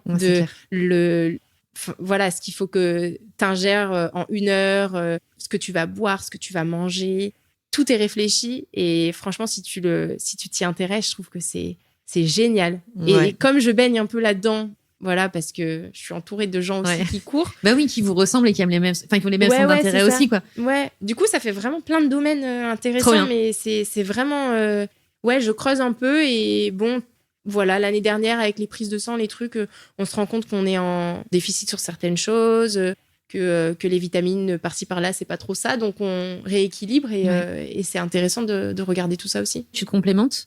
Oui, je complémente. Ok, tu prends quoi? Suivi. J'ai fait des prises de sang, j'ai été carencée sur pas mal de choses. J'avais une très mauvaise prise de sang l'année dernière. Rééquilibrer tout ça. Donc là, j'ai des multivitamines, du magnésium. Voilà, j'avais beaucoup, vitamine A, vitamine D, etc. Mais j'ai fait en fonction de mes besoins. Et puis, il y en a certaines qu'on a laissé tomber quand ça allait mieux. Et puis là, maintenant, je continue ce qui est nécessaire. Mais je me rends compte que ça a fait vraiment une grosse différence. Psychologiquement aussi. Ouais, en fait... j'ai été carencée, je pense, l'année dernière. Je pourrais parler pendant des heures, mais en fait, l'année dernière, avec les naissances, etc., je pense que avec les grossesses, la fatigue, j'ai été beaucoup carencée. Ça m'a atteint aussi psychologiquement. J'avais plus trop d'énergie, plus trop de motivation. Et je me reconnaissais pas et je me disais, c'est bizarre, tous les jours, je me réveille, mais j'ai du mal à me pousser. Et en fait, à partir du moment où je me suis complémentée et où j'ai rééquilibré tout ça, mais j'avais l'impression de sortir du brouillard. Vraiment, je me disais, je me lève le matin et j'ai mes projets, j'ai envie d'avancer. Ouais. Et vraiment, c'est là où je me rends compte que c'est important, mais vraiment pour n'importe qui, de faire attention à ça, surtout les femmes, quand on vient d'avoir un enfant, quand on fait beaucoup de sport.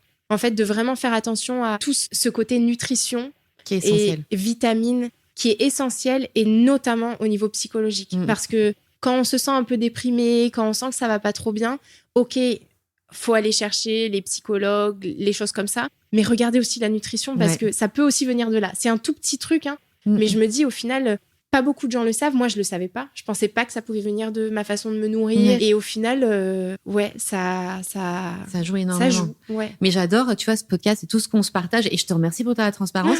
Mais tu vois, moi, j'ai l'histoire pareil avec deux copines où on échangeait. Et j'en ai une qui me livrait, en fait, j'ai tout pour être heureuse. Et j'ai été en down, mais vraiment idée noire tout le temps. Limite, j'ai plus envie d'exister. Enfin, vraiment grave, quoi. Et la fille, enfin, elle a tout pour elle et tout. Et elle a été voir sa gynéco et elle lui en parle. Et sa gynéco lui dit, OK, on va faire des analyses de sang, comme toi. Et effectivement, elle était en manque, elle était carencée. Après, ils ont rééquilibré, etc. Et ça va mieux. Mais tu vois, ça me fout des frissons d'en parler. C'est vraiment, elle avait les idées noires, quoi. Ouais. Mais ça peut vraiment arriver jusque-là, quoi. Donc, c'est quand tu te reconnais plus et que tu te dis, tu vois, moi, c'est mon mari qui me disait, t'es sur une mini-déprime. Et moi, quand je fais un flashback maintenant, je me rends compte. Tu vois, j'étais quand même présente, j'étais là, mais j'étais très, très, très fatiguée. C'était les carences, en fait. J'étais épuisée. J'avais envie de dormir à 10h du matin. Et je me disais, mais Pauline, c'est pas possible. Donc, en fait, je me foutais un coup de pied au cul. Je me mettais sur mon tapis et je faisais du sport.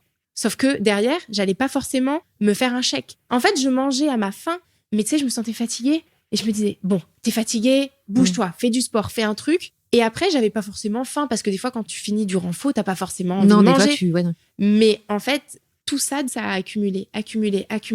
Et à un moment, tu te rends compte que c'est trop et que ton corps, il suit plus. Mais t'es même pas lucide pour t'en rendre compte toute seule. Et c'est lui surtout qui m'a poussée, en fait. C'est venu aussi de soucis au niveau des règles. Voilà, c'est plein de choses comme ça, les spottings, les trucs. Enfin, faut qu'on se rende compte, les femmes surtout, en fait, parfois, on accepte des choses et on se dit, oh, c'est normal, en fait, d'avoir des petites pertes par-ci, par-là, ou c'est normal que les règles, elles durent plus longtemps, ou c'est normal que... En fait, c'est pas normal. Mais en fait, on n'apprend pas à s'écouter. Et c'est pas normal. Et parfois, en fait, il faut aller creuser pour trouver le professionnel de santé qui va écouter. Parce que, bon, parfois, les gens sont pas forcément à l'écoute non plus. Donc, mais c'est important quand on sent que quelque chose ne va pas, je pense que c'est important d'aller creuser, même si tout de suite, on n'a pas une réponse médicale en face, d'aller chercher un peu plus. Ouais, c'est clair. Ouais. Toi, ton accompagnement, c'est ton mari qui est kiné et aussi qui fait de la planif course, donc qui maîtrise complètement. Et après, au niveau corps médical, c'est ton médecin traitant qui t'a aidé? Pas forcément. Mon médecin traitant, elle m'a donné les prises de sang, mais en fait, la personne qui m'a le plus aidée, le corps médical, ils m'ont aidée dans le sens où ils ont écarté tout ce qui pouvait avoir un rapport avec le médical. Donc, à un moment, ils ont soupçonné quelque chose d'assez grave. Donc, on a fait tous les examens nécessaires pour prouver que c'était pas ça et écarter le côté médical. Une fois que le côté médical a été écarté, j'avais plus personne pour m'aider. J'ai cherché moi-même. J'ai trouvé via Simon un diététicien qui m'a aidé, qui s'appelle Sébastien Diffenbrom, spécialisé en hormonaux. Il est très, très calé sur ce sujet. Il m'a aidé dans les prises de sang que je devais faire. Il a cherché autre chose que le corps médical, lui ne cherchait pas, que mon médecin traitant ne cherchait pas à ce moment-là. Et lui, en fait, il m'a aidé au niveau de la nutrition, au niveau des compléments. Et c'est ça qui a vraiment fait un changement. C'était game changer. Game changer, vraiment du tout au tout. Et en fait, je me suis dit, si lui n'avait pas été là, comment est-ce que j'aurais pu trouver ça? Parce que ma médecin généraliste n'allait pas dans ce sens-là. Ouais, elle n'était pas sensibilisée à ça. Ok. Voilà. Et les autres personnes aussi que j'avais vues du côté médical, un hématologue, n'allait pas dans ce sens-là. Lui, il m'a juste dit, ça n'a rien à voir avec tout ce qui est relié au sang. Voilà. Okay, mais du coup, et moi, je me dis, mais du coup, tous les symptômes que j'ai, ça vient d'où? Et à qui je dois parler? Sébastien qui m'a aidé et qui a tout recadré pour moi, quoi. Et c'est important, tu vois. Moi, je me dis, pour n'importe qui, quand on sent qu'il y a des petites choses qui vont pas, de faire un bilan nutrition, quoi. De faire un bilan nutrition, de faire un bilan au niveau des carences. C'est important. C'est clair. Prendre soin de soi, c'est ta locomotive et c'est ton corps, quoi. Donc, complètement. Ta pratique de sport, toi, qu'est-ce que tu fais sur la semaine? C'est quoi une semaine type? Mes pratiques perso, je cours. Donc, j'essaie de courir 3 fois par semaine. Okay. Je vois que t'as une super montre pour suivre. J'ai une montre de course. Oui, je fais 3 sorties par semaine. Après, en fonction des objectifs, j'ai des petites courses et des choses. Donc, je suis mon entraînement avec mon coach. Donc, j'essaie de faire vraiment mes séances. J'essaie de placer au minimum une séance de renforcement musculaire par semaine parce que du renfort vraiment avec des poids et tout ça parce que c'est... Et je vois ton équipement là-bas. C'est ça. Parce que j'en ai fait une justement hier parce que c'est super important, surtout avec la course à pied au niveau des... Enfin, moi, je sais que j'ai des faiblesses à certains endroits, les ischios, fessiers, droits. Donc, en fait, c'est des choses qu'il faut vraiment aller chercher à renforcer pour pouvoir être au top, quoi, et pas avoir de douleur dans la course. Et à côté, le pilate. Plus le pilate. Ouais. Ça, c'est vraiment mes... Et tennis. Ouais. Voilà. Donc, en fait, tennis, j'ai décidé de reprendre les cours. J'en faisais quand j'étais plus jeune et j'ai arrêté quand j'avais j'étais au vu lycée. Ça, ouais. Et j'ai arrêté.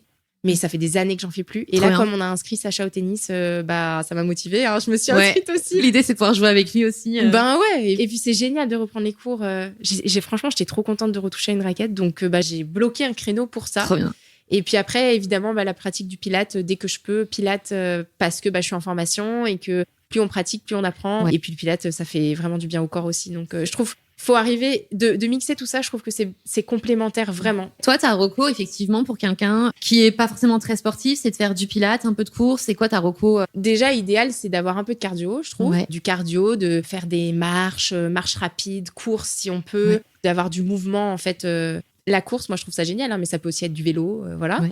Puis, quelque chose qui est dans le renforcement musculaire, le Pilates, qui va travailler le renforcement musculaire profond. Donc, ça va plus être sangle abdominale, les muscles profonds. Voilà, moi, je trouve le Pilates pour la posture, pour vraiment se sentir bien dans son corps, je trouve que c'est primordial au niveau des abdominaux et tout ça. Et le renforcement musculaire pur, je trouve que c'est quelque chose qui est aussi très bien. De porter des charges. Voilà, moi, je le fais de plus en plus et je trouve que c'est intéressant.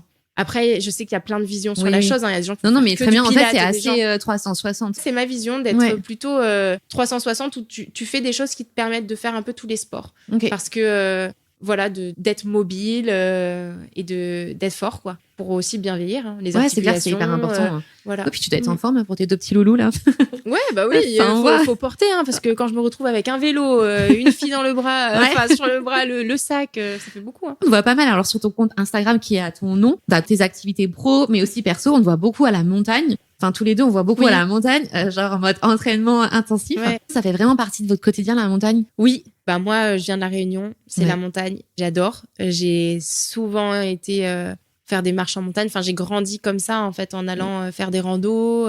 Donc, j'adore marcher. J'ai toujours couru. Donc, moi, je courais pas forcément en montagne avant. Je faisais plus rando. Mais là, maintenant, avec Simon, qui court un peu plus aussi en montagne, on va faire des randos trail. On va courir tous les deux. Donc ça, c'est dur, hein. Franchement, les montées, descentes et tout, c'est difficile. Mais j'aime beaucoup l'air de la montagne. Il y a plein d'activités. Les petits, ils adorent. On est au vert. J'aime le vert. C'est vrai qu'à Lyon, en plus, on a de la chance. On n'est pas loin des montagnes. Donc ça, c'est cool, quoi. Là-bas, c'est aussi pour ça qu'on est venu. Enfin, moi, j'ai plus suivi Simon, qui voulait travailler, lui, la kiné, pour être proche des sportifs et aussi proche des montagnes, pour pouvoir y aller facilement. Et franchement, pour les trajets, c'est génial. On n'est pas loin de Paris, on n'est pas loin des montagnes, on n'est pas loin de tout. Et c'est génial. C'est parfait. Ah ouais. Pas tout, quoi. Ouais, là, tout à l'heure, on va encore à la montagne et on est à 2 heures de route, quoi. Donc, c'est top. Ouais, carrément. Allez, on bascule dans les coulisses de ta salle de bain. Alors, tu m'as dit en off, mais tu sais, je mets pas grand-chose. Oui, je suis pas trop... oui. Donc, écoute, on va faire très simple, Pauline. Le matin et le soir, qu'est-ce que tu appliques sur ton visage? Alors, moi, je mets un sérum quand j'en ai. Voilà. Après, je prends un peu de temps à en racheter. Donc là, pour l'instant, le mien est vide. Quand j'en ai. OK. Qu'est-ce que tu cherches comme bénéfice beauté dans ton sérum? L'hydratation. Okay. Je sais que c'est bien de mettre un sérum avant la crème. Ouais, c'est plus concentré en actif, tu as raison. Voilà. Donc, je mets un sérum en général. Là, j'en ai un qu'on m'avait recommandé. En fait, je suis un peu les recommandations. Je change, nan. Là, j'en avais un de chez Aromazone. C'est spilante et acide hyaluronique que j'aime vraiment beaucoup. Donc là, je l'ai terminé. J'en utilisais un aussi de... C'est quoi la marque? The Original? Ouais. C'est ça, hein? The Ordinary. The Ordinary. C'est ça, The Ordinary. Moi, je dis oui, mais non. Oui, c'est ça, je me disais. Ça sonne bizarre. OK, The Ordinary. Ça aussi. Je mets le sérum. Ensuite, je mets une crème hydratante. Là, en ce moment, j'ai la crème The Ordinary, justement, que j'aime beaucoup. Voilà, qui est très bien.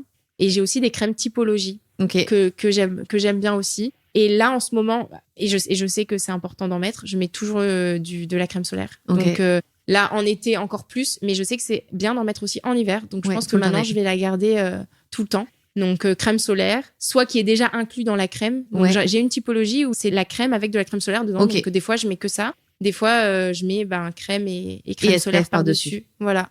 Ensuite, moi, vraiment, c'est très rapide le matin. Je fais un anti-cerne. Donc là, j'ai celui de chez Ilia. OK, d'accord. J'aime bien, elle est top, marque naturelle. Voilà, j'ai Ilia. D'ailleurs, il y a Jessica Graillot qui a repris la direction de la marque en France, qu'on m'a nommée. Donc Jessica, j'espère que je serai bientôt au micro. Ah voilà. Ilia. Ouais, franchement, cette marque, j'adore, très naturelle. Et moi, c'est ce que j'aime beaucoup. Ce finish vraiment naturel, quoi. Je cherche pas à avoir trop sur ma peau parce que je pense que c'est le contre-coup du mannequinat où quand je passe des journées tartinées, après, j'aime bien être naturelle, quoi. Donc vraiment, juste un petit peu d'anti-cerne. Parfois, franchement, c'est rare. Mais quand je sens que j'ai envie, je mets crème teintée. Donc, je sais qu'ils en ont une, mais j'ai pas encore essayé. Crème teintée de chez Typologie. Le sérum teinté. Donc, des fois, je mets ça. Voilà, hyper fluide. Mais normalement, je mets rien sur ma peau. Que Lisa utilise aussi d'ailleurs. Tu vois. Ah oui, c'est vrai, j'avais écouté oui, que Lisa utilise. Voilà, ça des fois je le mets. Il est dans ma salle de bain. Mais ça fait longtemps que je l'ai pour les événements importants. Enfin, c'est quand vraiment j'ai un événement, je le mets. Ou quand je me sens pas très bien au niveau de ma peau. Donc ça. Ensuite, je mets un mascara. En fait, j'ai des phases. Parfois, je mets du mascara. Parfois, non, mais je vais juste recourber les cils. Ouais, là, t'as quoi, par exemple? Là, j'ai mascara. T'es vachement fournie en cils, donc c'est très joli. Mais mes cils, ils sont très droits, normalement. Ouais. Enfin, en fait, ils sont pas du tout courbés. Ce mascara-là, il les recourbe un peu. Mais normalement, ce que je fais vraiment, c'est que je vais les courber. Okay. Là, par contre, j'ai plus du tout. En fait, mon recourbe-cils, il s'est cassé, là. Oui, donc le côté qui les protège, donc il vaut mieux en avoir un autre. Et il faut que j'en commande, sauf que je sais pas où acheter ça. Il y en a nulle part. Et c'est en rupture de stock, donc je sais pas. Donc voilà, bref, j'aime bien me recourber les sourcils. J'ai soit le mascara, j'utilise soit un typologie qui est très très naturel et qui aide aussi à la repousse des cils, qui est assez nourrissant. Qui est gorgé en actif, Voilà, le typologie. Ou celui que j'ai sur moi là maintenant, je sais plus du tout c'est quelle marque, mais par contre, il recourbe les cils naturellement et il est très bien. Là, en ce moment, ce que je mets, c'est que je mets sur mes joues comme un bronzer un peu. Donc, j'en ai un je crois que c'est Glossier que j'ai sur mes pommettes là et sur le nez un peu et en haut du front. Donc c'est un peu bronzant, un peu bonne mine quoi. T'as un côté un peu satiné aussi. Oui, ouais, très joli. Peu satiné. Et puis j'ai soit celui-là, soit le typologie aussi que je mets qui vient en goutte en fait, en petit sérum. Donc bronzant un peu que je mets aussi là. Ok. En fait, ça dépend des périodes. Des fois, je le mets. Des fois, le bronzant typologie, je le mets dans ma crème. Ouais. Je mets juste une goutte pour que ce soit uniforme. T'as raison, t'as ce côté où tu peux uniformiser et t'as ce côté où tu peux faire un petit peu, on appelle ça le masque de ski ou masque de plongée et ça te donne cet effet un peu bonne mine, sortie du enfin, tu rentres de vacances et ça met toujours ce côté, hyper éclat. Ouais, juste sur les petits zones. Ça fait le masque, tu vois. Voilà. Et typologie aussi, j'ai un illuminateur. Alors ça, je savais pas comment l'utiliser au début. En fait, j'aime pas trop qu'on voit que j'ai quelque chose sur ma peau. Du coup, si je mets quelque chose qui est trop brillant, j'ai peur que ça se voit et en fait, j'ai peur d'en faire trop à chaque fois. Donc celui-là, je savais pas trop comment l'utiliser, mais des fois, je l'utilisais un peu aussi sur les pommettes, de faire un petit highlight, voilà. Mais on m'a dit qu'on pouvait aussi le mettre dans la crème. Ça fait un effet. Ça réveille l'éclat, Voilà, ça réveille l'éclat. Donc parfois, je le fais. Trop bien. Voilà. Et après, j'ai un petit blush Ilia, un petit stick que je mets sur mes joues, là, sur les pommettes, que j'ai pas mis aujourd'hui, mais que je mets des fois un petit peu quand je sens que j'ai l'air un peu fatiguée ou que qui réveille un petit peu, quoi. Ouais, voilà, c'est ça. Donc, de toute façon, c'est un make-up ultra naturel, hyper make-up, no make-up, quoi, finalement. Oui. C'est juste, en fait, quand je vois le matin, c'est vraiment, tu te réveilles, t'as une tête un peu endormie, et puis quand je mets ça, ça me réveille tout de suite, ça ouvre un peu les yeux, ça met un peu de couleur sur le visage, et puis voilà, c'est tout. Attends, quand même, t'as été dans les coulisses de shows de dingue. Vas-y, quand même, sors-nous 2-3 astuces de maquilleur ou de mannequin, tu vois, qui change, je sais pas, en make-up, tu vois, qui change la donne, qui te permet d'avoir l'air frais alors que t'as rien dormi, tu vois. Parce qu'attends, les Fashion Week, vous enchaînez. Oui, ouais, mais en fait, ça dépend des make-up artistes. Parfois, on a des petits massages sur le visage. Ouais, ça, c'est pas mal. T'as raison, c'est hyper. Ouais, au pour début, le fluidifier, drainer, tout ça. Ouais, on nous fait des massages. Ouais, ça vraiment, c'est quelque chose que j'ai un peu incorporé dans ma petite routine, d'essayer de masser un peu mon visage. Ouais. Vraiment, je me rends compte que ça réveille les traits et parfois quand on a les yeux un petit peu gonflés ou qu'on vient de se réveiller, rien que le fait de masser, je trouve que ça réveille ça réactive direct. Du coup toute ta circulation, etc. Et t'as cet effet bonne mine, effectivement. Ouais, c'est ça. Donc ça, vraiment, c'est un truc que j'essaie de faire. Sur les défilés, on nous fait souvent ça. Parfois, on nous met des masques, on nous met les hydratants sous les yeux, là, parfois. Ouais. On vous met quoi comme marque? C'est en fonction de la marque ça dépend des gens. En fait, alors parfois, ils sont sponsorisés, donc ils ont des marques, mais après, chaque make-up artiste a aussi ses habitudes. Donc, ça dépend. Il y a des produits qu'on retrouve beaucoup. C'est lequel que tu vois tout le temps? Tu vois qu'il y a un incontournable sur les défilés? En fait, ça dépend des périodes. À un moment, il y avait beaucoup Embryolisse. Ouais. Embryolisse pour vraiment nourrir. En fait, ce qu'ils vont chercher, c'est vraiment à nourrir la peau. On va hydrater la peau au maximum. Donc, ils vont vraiment chercher au début, quand on arrive, c'est vraiment la crème hydratante et tout ça. Donc, le Embryolisse, on l'avait beaucoup eu. La dernière fois, on m'a mis The Ordinary aussi. Ouais. Charlotte Tilbury, quand ils sont sponsors, moi, je trouve que la marque, elle est top aussi. Et voilà. En fait, je pense que tu les as, les astuces. Ouais. En fait, tout ce qui est sérum. Maintenant, en fait, les maquillages sur les défilés, c'est de plus en plus naturel. Ouais. Donc, on va beaucoup recourber les cils. Beaucoup. Avec un recourbe-cils aussi? Avec un recourbe-cils. Ok. Ouais. Mais après, ils utilisent parfois des trucs chauffants. Ouais, ce que j'allais dire, tu vois, ma mère, elle revient de Corée. Elle me dit que ils ont tous les recourbe-cils chauffants. Ouais. Certains make-up artistes ont ça. D'autres, les recourbe-cils. Ça dépend. Après, chacun son truc, hein, mais... Et comment on l'utilise, le recourbe-cils? Parce qu'on entend aussi que ça peut casser le cil. Donc, en fait, tu le mets sur cils nu, tu recourbes et après, tu mets ton mascara. Oui. En général, tu le fais pas quand t'as le mascara. Mais bon, ça arrive qu'on nous le fasse pour recourber un petit peu. Mais en général, tu le fais, sur cils nus, propres. Tu recourbes et ensuite, tu mets ton mascara. Et un mascara, du coup, qui va faire tenir les cils en haut. Et voilà. Ouais. Mais il faut faire attention à ce que le recourbe-cils soit pas cassé, parce que ça, c'est ce qui m'est arrivé. Je ne m'étais pas rendu compte qu'il était cassé et j'ai continué de recourber mes cils. Ouais. Je me les suis vraiment cassés. Ah ouais, mais... Donc, j'avais des petits cils cassés et j'ai dû faire les sérums pour repousser. T'es partie sur quelle marque? Pour le sérum? Ouais. T'as Revitalage qui est assez connu. Je crois que c'était Olaplex. Ok, d'accord. Et franchement, je suis allée chez Sephora et j'ai demandé. Ouais. Voilà. Et ils m'ont dit, ça, je savais pas, mais qu'il y en a des sérums qui changent la couleur des yeux. Donc, ils m'ont dit, celui-là, vous êtes sûr que vos yeux vont pas changer. En général, c'est les yeux clairs qui risquent de foncer, je crois, ou je sais pas quoi. Ok, dingue. Du coup, je me suis dit, oulala, heureusement que j'ai pas pris n'importe quoi. Ouais. Ouais, c'est clair. Mais voilà. Après, j'ai recourbé. Après, j'essaie de penser aux petites astuces, mais je vois pas trop d'autres choses. Non, c'est déjà pas mal. Puis après, comme tu le dis, c'est vrai que les coulisses des shows, maintenant, on a beaucoup d'images et de maquilleurs qui sont aussi devenus people, entre guillemets, qui partagent, qu'on voit un peu plus dans la presse aussi, via les comptes Insta aussi. Donc, c'est pas mal. Mais t'as raison, le plus simple, c'est ce qui permet aussi de sublimer. Et des fois, il n'y a pas à chercher, je sais plus c'est quoi l'expression. Bref, midi à 14h. Voilà, c'est ça. C'est ça.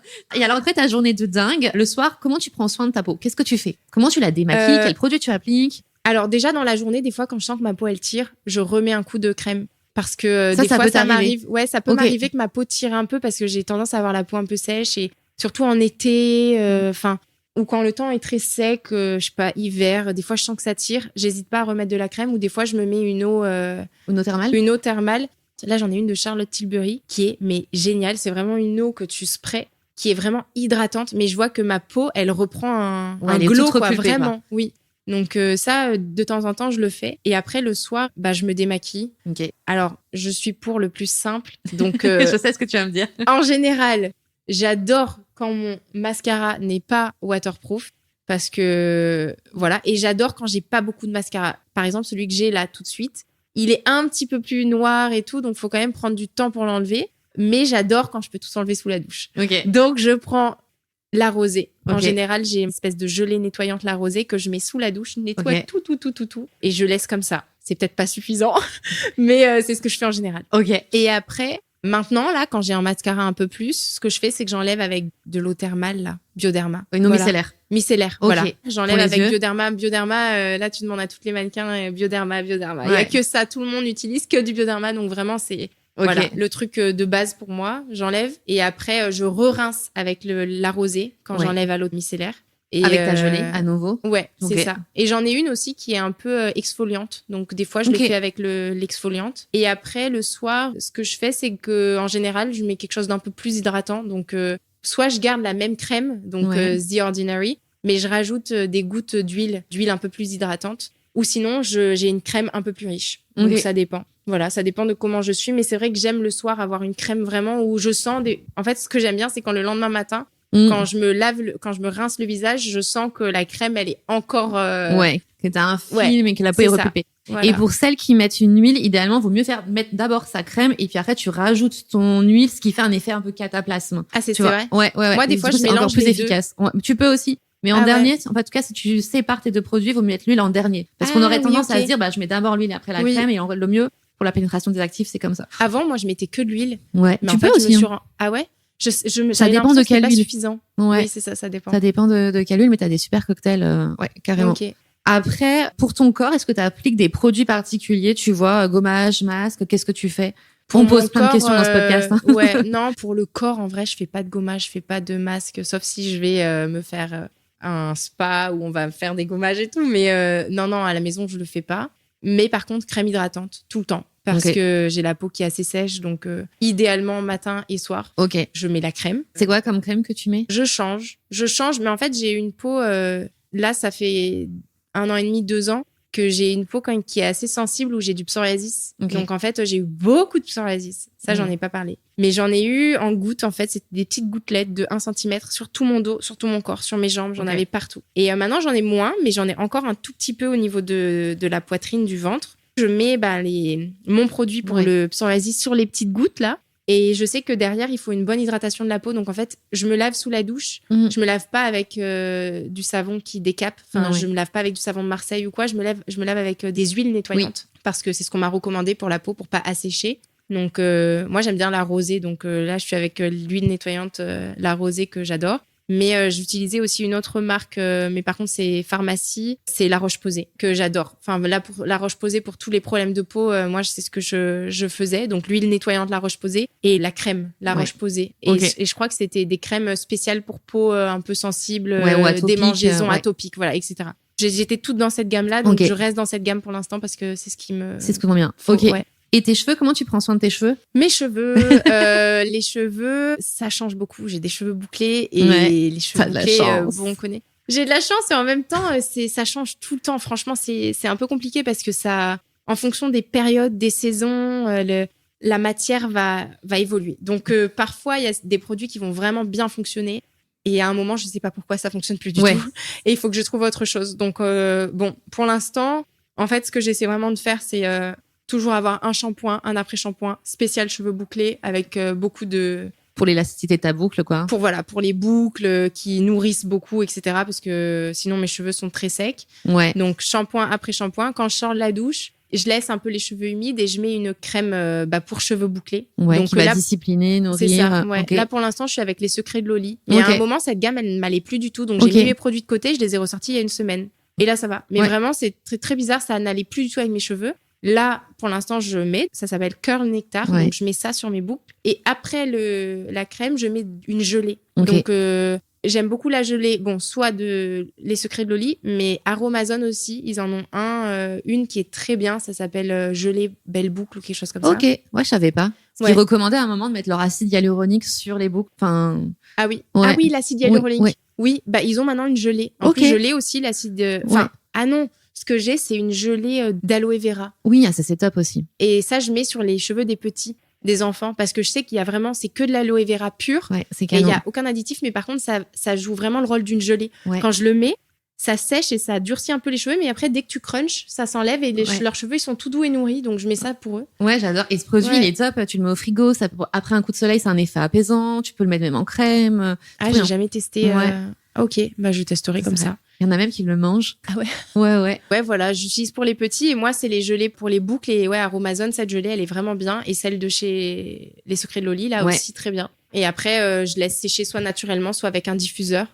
En hiver, diffuseur, quoi. Mais après, ça dépend. Parfois, ça fonctionne bien et après, j'ai des très belles boucles. Mais là, je me demande si c'est parce que aussi en août, j'ai beaucoup travaillé. On m'a beaucoup lissé les cheveux toutes les semaines. C'était ma question d'après, justement. C'est, tu l'as dit, quand t'es en défilé, on te maquille, on s'occupe de tes cheveux, etc. Et selon la fréquence, ça peut sensibiliser. Tu le remarques, toi? En fait, oui. Là, maintenant, ça va mieux, mes cheveux. Mais au début, quand j'ai commencé le mannequinat, c'était pas la mode des cheveux bouclés. On voulait pas du tout voir de cheveux bouclés. Donc, en fait, tous les castings, je les faisais avec des cheveux lisses. Et je me les lissais tout le temps. C'était très long, c'était très fastidieux. Mais je le faisais à chaque fois. Et j'ai fini par faire aussi un lissage brésilien. Parce que en fait, on voulait tellement pas de mes boucles qu'il fallait que j'ai les cheveux les plus lisses possibles quotidiennement. Donc, j'avais fait ça m'avait bien abîmé les cheveux et ça me les a rendus cassants. Donc, en fait, je m'étais retrouvée avec une petite queue de rat. Enfin, j'appelais ça la queue de rat. C'était vraiment...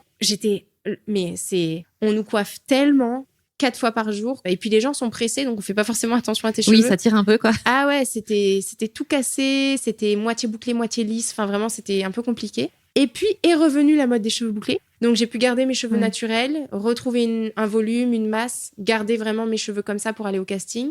Mais c'est vrai que quand je travaille beaucoup, quand il y a des défilés répétitifs, des shootings, etc., je vois que mes cheveux s'abîment un peu. Et là, j'ai beaucoup travaillé pour un client qui m'a lissé les cheveux chaque semaine. Enfin, j'ai vraiment vu que j'avais moins de boucles. En fait, je me suis dit, mais j'ai pas compris au départ, mais j'ai fait le rapprochement après. Même malgré les produits, en fait, mes cheveux ont du mal à reboucler derrière. Donc, j'ai toujours eu des parties un peu lisses, des parties un peu bouclées, mais voilà, par période, parfois, ils sont vraiment très bouclés. Des fois, c'est un peu... des fois, on me regarde, on me dit, t'as les cheveux ondulés. Donc, c'est vraiment... Ça varie. Quoi. Ouais, c'est aléatoire. Et je pense qu'avec le boulot, ça joue beaucoup. Et voilà. Et après, mes cheveux cassent aussi un peu. Hein. Là, j'ai plein de petits cheveux parce qu'à force, les lissages... c'est pas moi qui l'ai fait. Et bon. Oui, c'est sûr. Ouais. En tout cas, aujourd'hui, t'es vraiment à l'écoute. T'adaptes tes routines, que ce soit pour la peau ou tes cheveux, en fonction de ton besoin. Et ça, t'arrives à l'observer, quoi. Ouais, j'essaye. Quand je me rends compte que ça fonctionne pas, je change. Et pour les cheveux, j'ai tenté plusieurs choses, quoi. Parfois, vraiment, c'est des produits que tu peux trouver en supermarché qui fonctionnent. Parfois, c'est des produits spécial boucles, voilà, des marques vraiment développées pour les boucles, etc. Mais voilà, j'essaye un peu tout, quoi. Voilà, là, j'ai un shampoing que j'ai jamais essayé, que j'ai acheté cet été, mais qui fonctionne bien. Et puis la prochaine fois, si je trouve quelque chose qui m'attire, j'essaye. Okay. C'est ça, les salles de bain, des cheveux bouclés, en général, on n'a pas qu'un seul produit, quoi. Ouais. C'est comme mon mec qui arrive et qui me dit, mais pourquoi t'as tous ces produits pour tes cheveux? Les cheveux, c'est les cheveux bouclés, ça dépend. Tu fais ça et ça et ça et ça. Donc, c'est clair. Et la particularité du cheveu bouclé, c'est qu'en fait, ton sébum, en fait, il va pas se diffuser de la même façon. En fait, il va pas passer. T'as un cheveu qui est terriblement sec parfois, et c'est ça que tu veux retrouver, c'est cette densité, cette boucle, etc. Ouais. Et puis le fait de les nourrir, je sais pas, ces derniers temps, ça faisait vachement un peu nuageux, un peu, je sais pas, mousseux, on va dire. Et je sais pas pourquoi, impossible à expliquer. Donc bon, il y a des périodes comme ça, changement de saison, les trucs, je sais pas. On s'adapte, voilà. On s'accepte. Ouais, et puis je me fais aussi des petits compléments des fois pour les cheveux. Là je fais des petites cures de temps en temps, ça fait du bien. Ok, petite cure. Donc là, t'es sur ça en ce moment. Ouais. Est-ce qu'il y a des pros qui prennent soin de toi? Est-ce que tu as des sourcils, par exemple, qui sont magnifiques? Qui prend soin de toi-même? Ah non, les sourcils, franchement, j'ai jamais rien fait. Ok. Ah, vraiment. Donc là, t'as jamais touché un poil? Ben, j'en enlève 2-3 en dessous, là. Ils sont trop beaux. Mais j'ai jamais touché à mes sourcils. Et toi, t'es la fille effortless, quoi. Enfin, tu te lèves comme ça, mais t'es trop énervante. Non, mais en fait, les sourcils, j'avoue, merci maman. J'ai vraiment la ligne, j'ai une ligne bien. Après, j'en ai qui sortent un petit peu en dessous, mais je les enlève à la pince à épiler. Okay. Voilà. Mais j'ai jamais fait vraiment trop. Okay. Parce que, en fait, après, ce qui me fait peur aussi, c'est de me dire, dès que tu te lances dans le truc de faire, après, c'est dur de pas faire parce que ça repousse. Là, rien que quand j'enlève 2-3 en dessous, je vois quand ça repousse, je les vois, quoi. Donc voilà. Après, pour ma peau, non. Quand j'étais à New York, je faisais des fois des soins. J'adore, par exemple, Biologique Recherche. Ouais. À Paris, je suis déjà allée. C'est trop bien, j'adore leurs produits. J'en avais quand j'étais à New York. Là, j'en ai plus maintenant. Mais leurs... comment ça s'appelle? Les lotions, les toniques. Les lotions, voilà, pH leurs 50. toniques. Ouais, ça, j'adore. Ça t'exfolie un peu la peau, je crois. Ouais, t'as un effet renouvellement cellulaire, mais un peu comme les Paula Choice aussi, qui sont plus accessibles maintenant. Ça, j'adore. J'en ai pas en ce moment, mais je sais qu'à un moment, j'utilisais bien ça. Et c'était super efficace. Donc, les soins là-bas, ça unifie ton teint, ça permet de resserrer le grain de peau. Oui, donc ça, j'aimais beaucoup. Mais là, à Lyon, franchement, rien. C'est pas la chose que je vais faire naturellement. Et tu priorises, Si vraiment, à un moment, je sens que j'en ai besoin, je pense que j'irai. Ouais. Mais là, pour l'instant, j'arrive à me débrouiller à la maison. Ouais. J'ai des exfoliants. J'ai des masques aussi, de temps en temps. Quand justement, qu'est-ce que tu fais? À quelle fréquence tu fais des gommages et des masques? Qu'est-ce que tu utilises? Idéalement, ce serait chouette de le faire régulièrement, mais en fait, je le fais quand je vois que j'en ai besoin.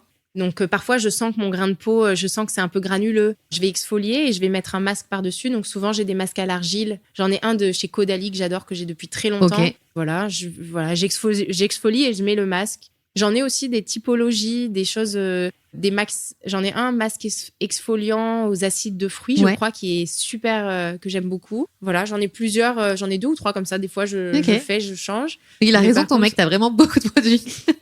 Mais par contre, je vais pas en institut. Après, les typologies, j'en ai, mais c'est des choses qu'on m'offre de temps en temps. Et quand j'en ai en double, je donne à des copines. Ouais.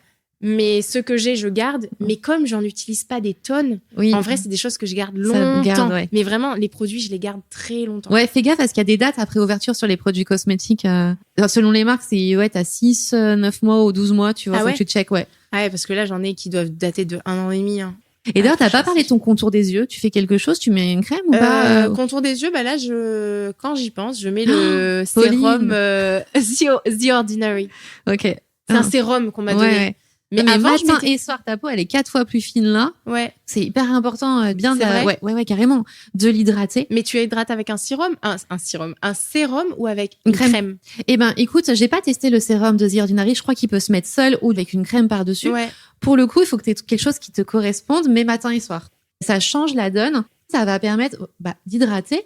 Plus ta peau, elle est hydratée, protégée, moins tu vas avoir ces marques de vieillesse qui vont apparaître. Donc, à 20 ans, on s'en fiche un peu, mais si tu veux, après, faut faire un peu gaffe. Et puis après, tu vas prendre une crème adaptée à ton besoin. Si tu as tendance à avoir les yeux un peu gonflés le matin ou si tu as tendance à avoir des cernes, tu vas plutôt choisir des produits drainants. Oui, ou ça peut être que hydratant ou anti-âge, quoi. Mais ouais, vraiment, je te conseille. J'avais cherché, mais on m'avait recommandé ce sérum-là. Et très bien, il faut que tu mettes matin et soir. Voilà, faut pas oublier. Je le mettrai, promis. Ah, je t'ai pas demandé quel héritage beauté que tu avais reçu tu vois, de ta mère, quelqu'un, un membre de ta famille Alors, ce que j'ai reçu, moi, c'est tout ce côté naturel, en fait. Ouais, qui te va bien. Ouais, en fait, vraiment, ma maman, elle en faisait pas des tonnes. Elle mettait, moi, je me souviens, quand elle se maquillait, c'était un peu de mascara, un petit trait au-dessus, au ras des cils, un type eyeliner au crayon, quoi. Ouais.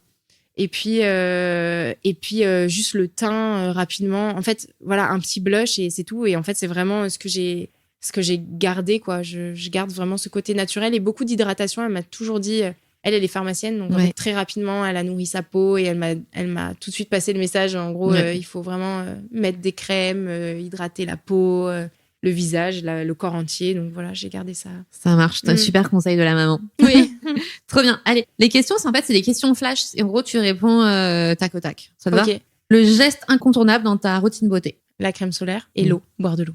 Un produit de beauté qui ne te quitte jamais? Un baume à lèvres. Une marque en particulier ou... Celui qui me quitte jamais, honnêtement, c'est un sans marque qui vient de Serbie. Qui est fait, que ma copine m'a donné. C'est dans des petits pots comme ça. Et c'est en gros du propolis. C'est quelque chose cire d'abeille. Oui, c'est ça, voilà. Ouais. Et franchement, c'est le truc le plus efficace que j'ai jamais testé sur mes lèvres. J'en ai donné à mon frère et tout le monde est fan. Donc, elle m'a donné des petits pots et c'est ce que je lui fais ramener de Serbie à chaque fois pour moi. Trop bien. Et c'est mon truc vraiment incontournable. J'en ai tout le temps. Ça a une marque ou même pas? Ça a pas de marque. C'est vraiment un petit fabricant en Serbie qui fait ça, quoi. Ok. Voilà, ce sera difficile de trouver. Ouais, c'est du recel, quoi. Ouais.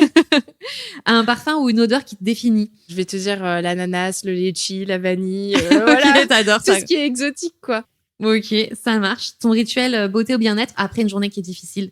Alors, nettoyer ma peau, hydrater ma peau et prendre une douche. Là, c'est vraiment le truc où je me clean, voilà. Trop bien. Une grosse journée, partir, vraiment bien laver la peau, le visage et prendre une douche et revenir prête pour manger le soir et me poser dans le canapé. Le tunnel du soir. Voilà, exactement. Après le tunnel du soir, du coup. Si tu devais créer un produit cosmétique, qu'est-ce que ce serait? Si je devais créer, je pense un bon baume à lèvres. J'en ai souvent besoin et quelque chose de pratique et d'efficace parce que parfois les lèvres elles pèlent avec les baumes à lèvres, je sais pas pourquoi, mais voilà, le bon baume à lèvres. Ça marche. Quel est ton avis sur la chirurgie esthétique et sur les dictats qu'on peut avoir en tant que femme? Moi, je suis pas très chirurgie. Je pense pas. C'est quelque chose pour moi qui m'intéresse pas personnellement. Et entre mannequins, on parle de ça ou pas? C'est tabou? Moi, j'avoue, c'est pas un sujet qui m'intéresse. C'est comme la drogue, toi, tu pourrais. Mais c'est pas un sujet qui m'intéresse, mais je sais que ça se fait. Ouais. Voilà, je le vois. Et j'ai des amis mannequins qui le font, hein, évidemment. Et je sais que ça se fait jeune chez les mannequins. Il y en a qui le font assez jeune. Hein. Je sais que pour certaines, c'est pas du tout tabou et elles le font naturellement. Pour moi, c'est vraiment quelque chose qui m'intéresse pas pour l'instant. Donc, je me renseigne pas et je questionne pas. Mais par contre, je me rends compte quand ça se fait parfois. Voilà. Ouais, tu vois l'évolution.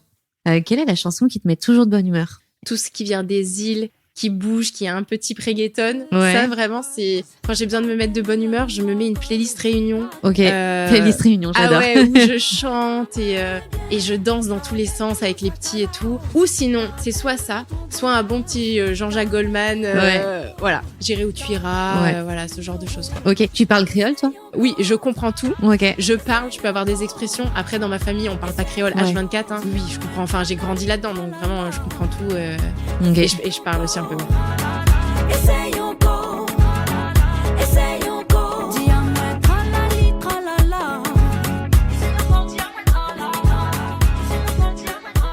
Quel est ton mantra? Tu vois, est-ce que tu as un mantra, une citation, tu vois, une valeur de vie qui t'anime, qui te guide, tu vois, au quotidien?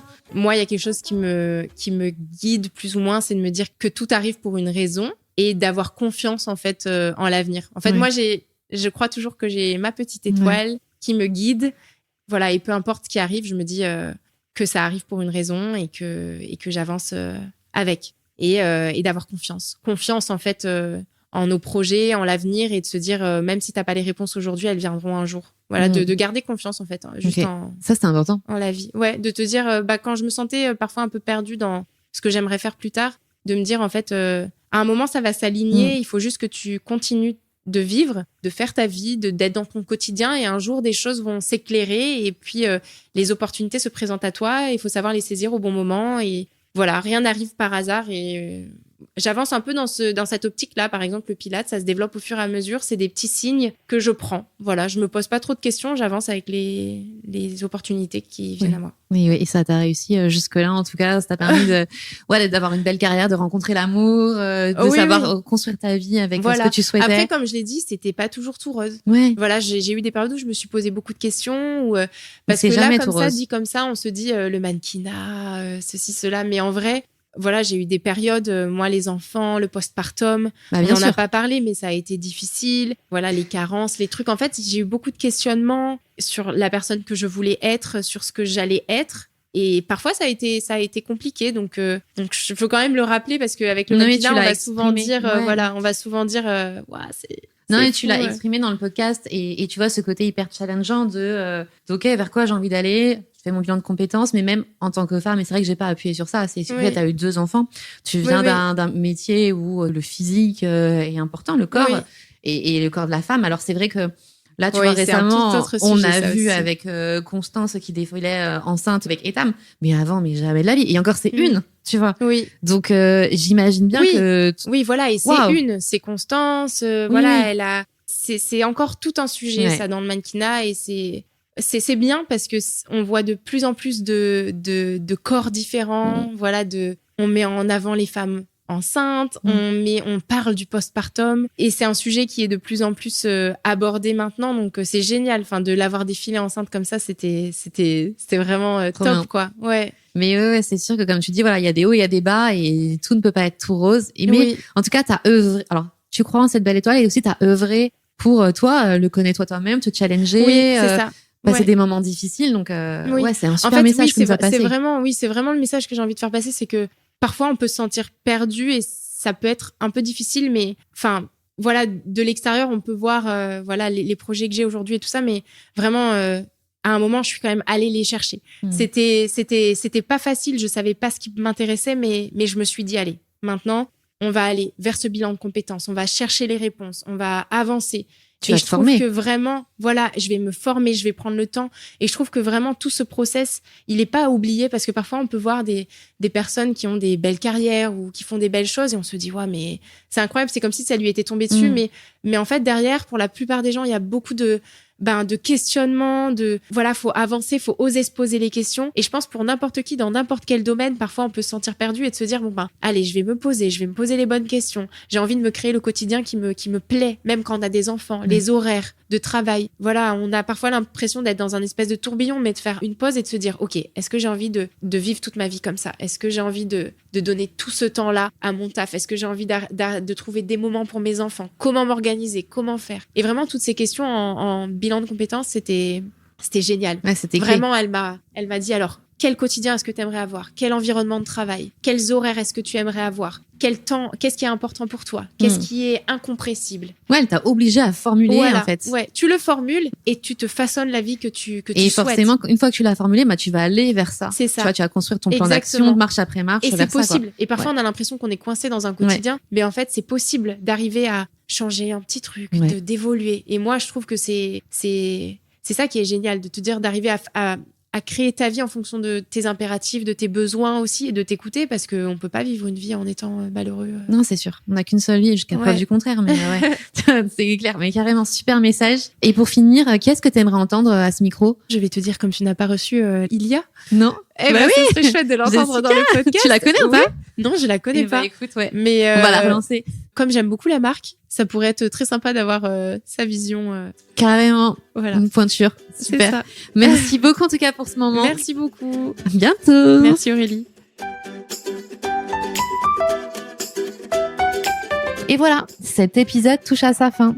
Un grand merci à mon invité pour avoir dévoilé sa power routine et ses précieux conseils. Si vous voulez prolonger la discussion, retrouvez-moi sur Instagram, Time to Glow Podcast. Vous y retrouverez les coulisses, des inspirations et bien sûr, les références évoquées dans cet épisode. Petit rappel, chaque produit convient à un type de peau. Si un produit ou une astuce vous a tapé dans l'œil, pensez à valider auprès d'un expert beauté pour vérifier qu'il correspond bien à vos besoins et qu'il saura vous sublimer. Et si cet épisode vous a plu, vous pouvez soutenir le podcast en laissant une note de 5 étoiles et un avis sur Spotify ou Apple Podcast. Votre coup de pouce compte énormément pour moi. Merci encore, à très bientôt et n'oublie pas, il est temps de briller.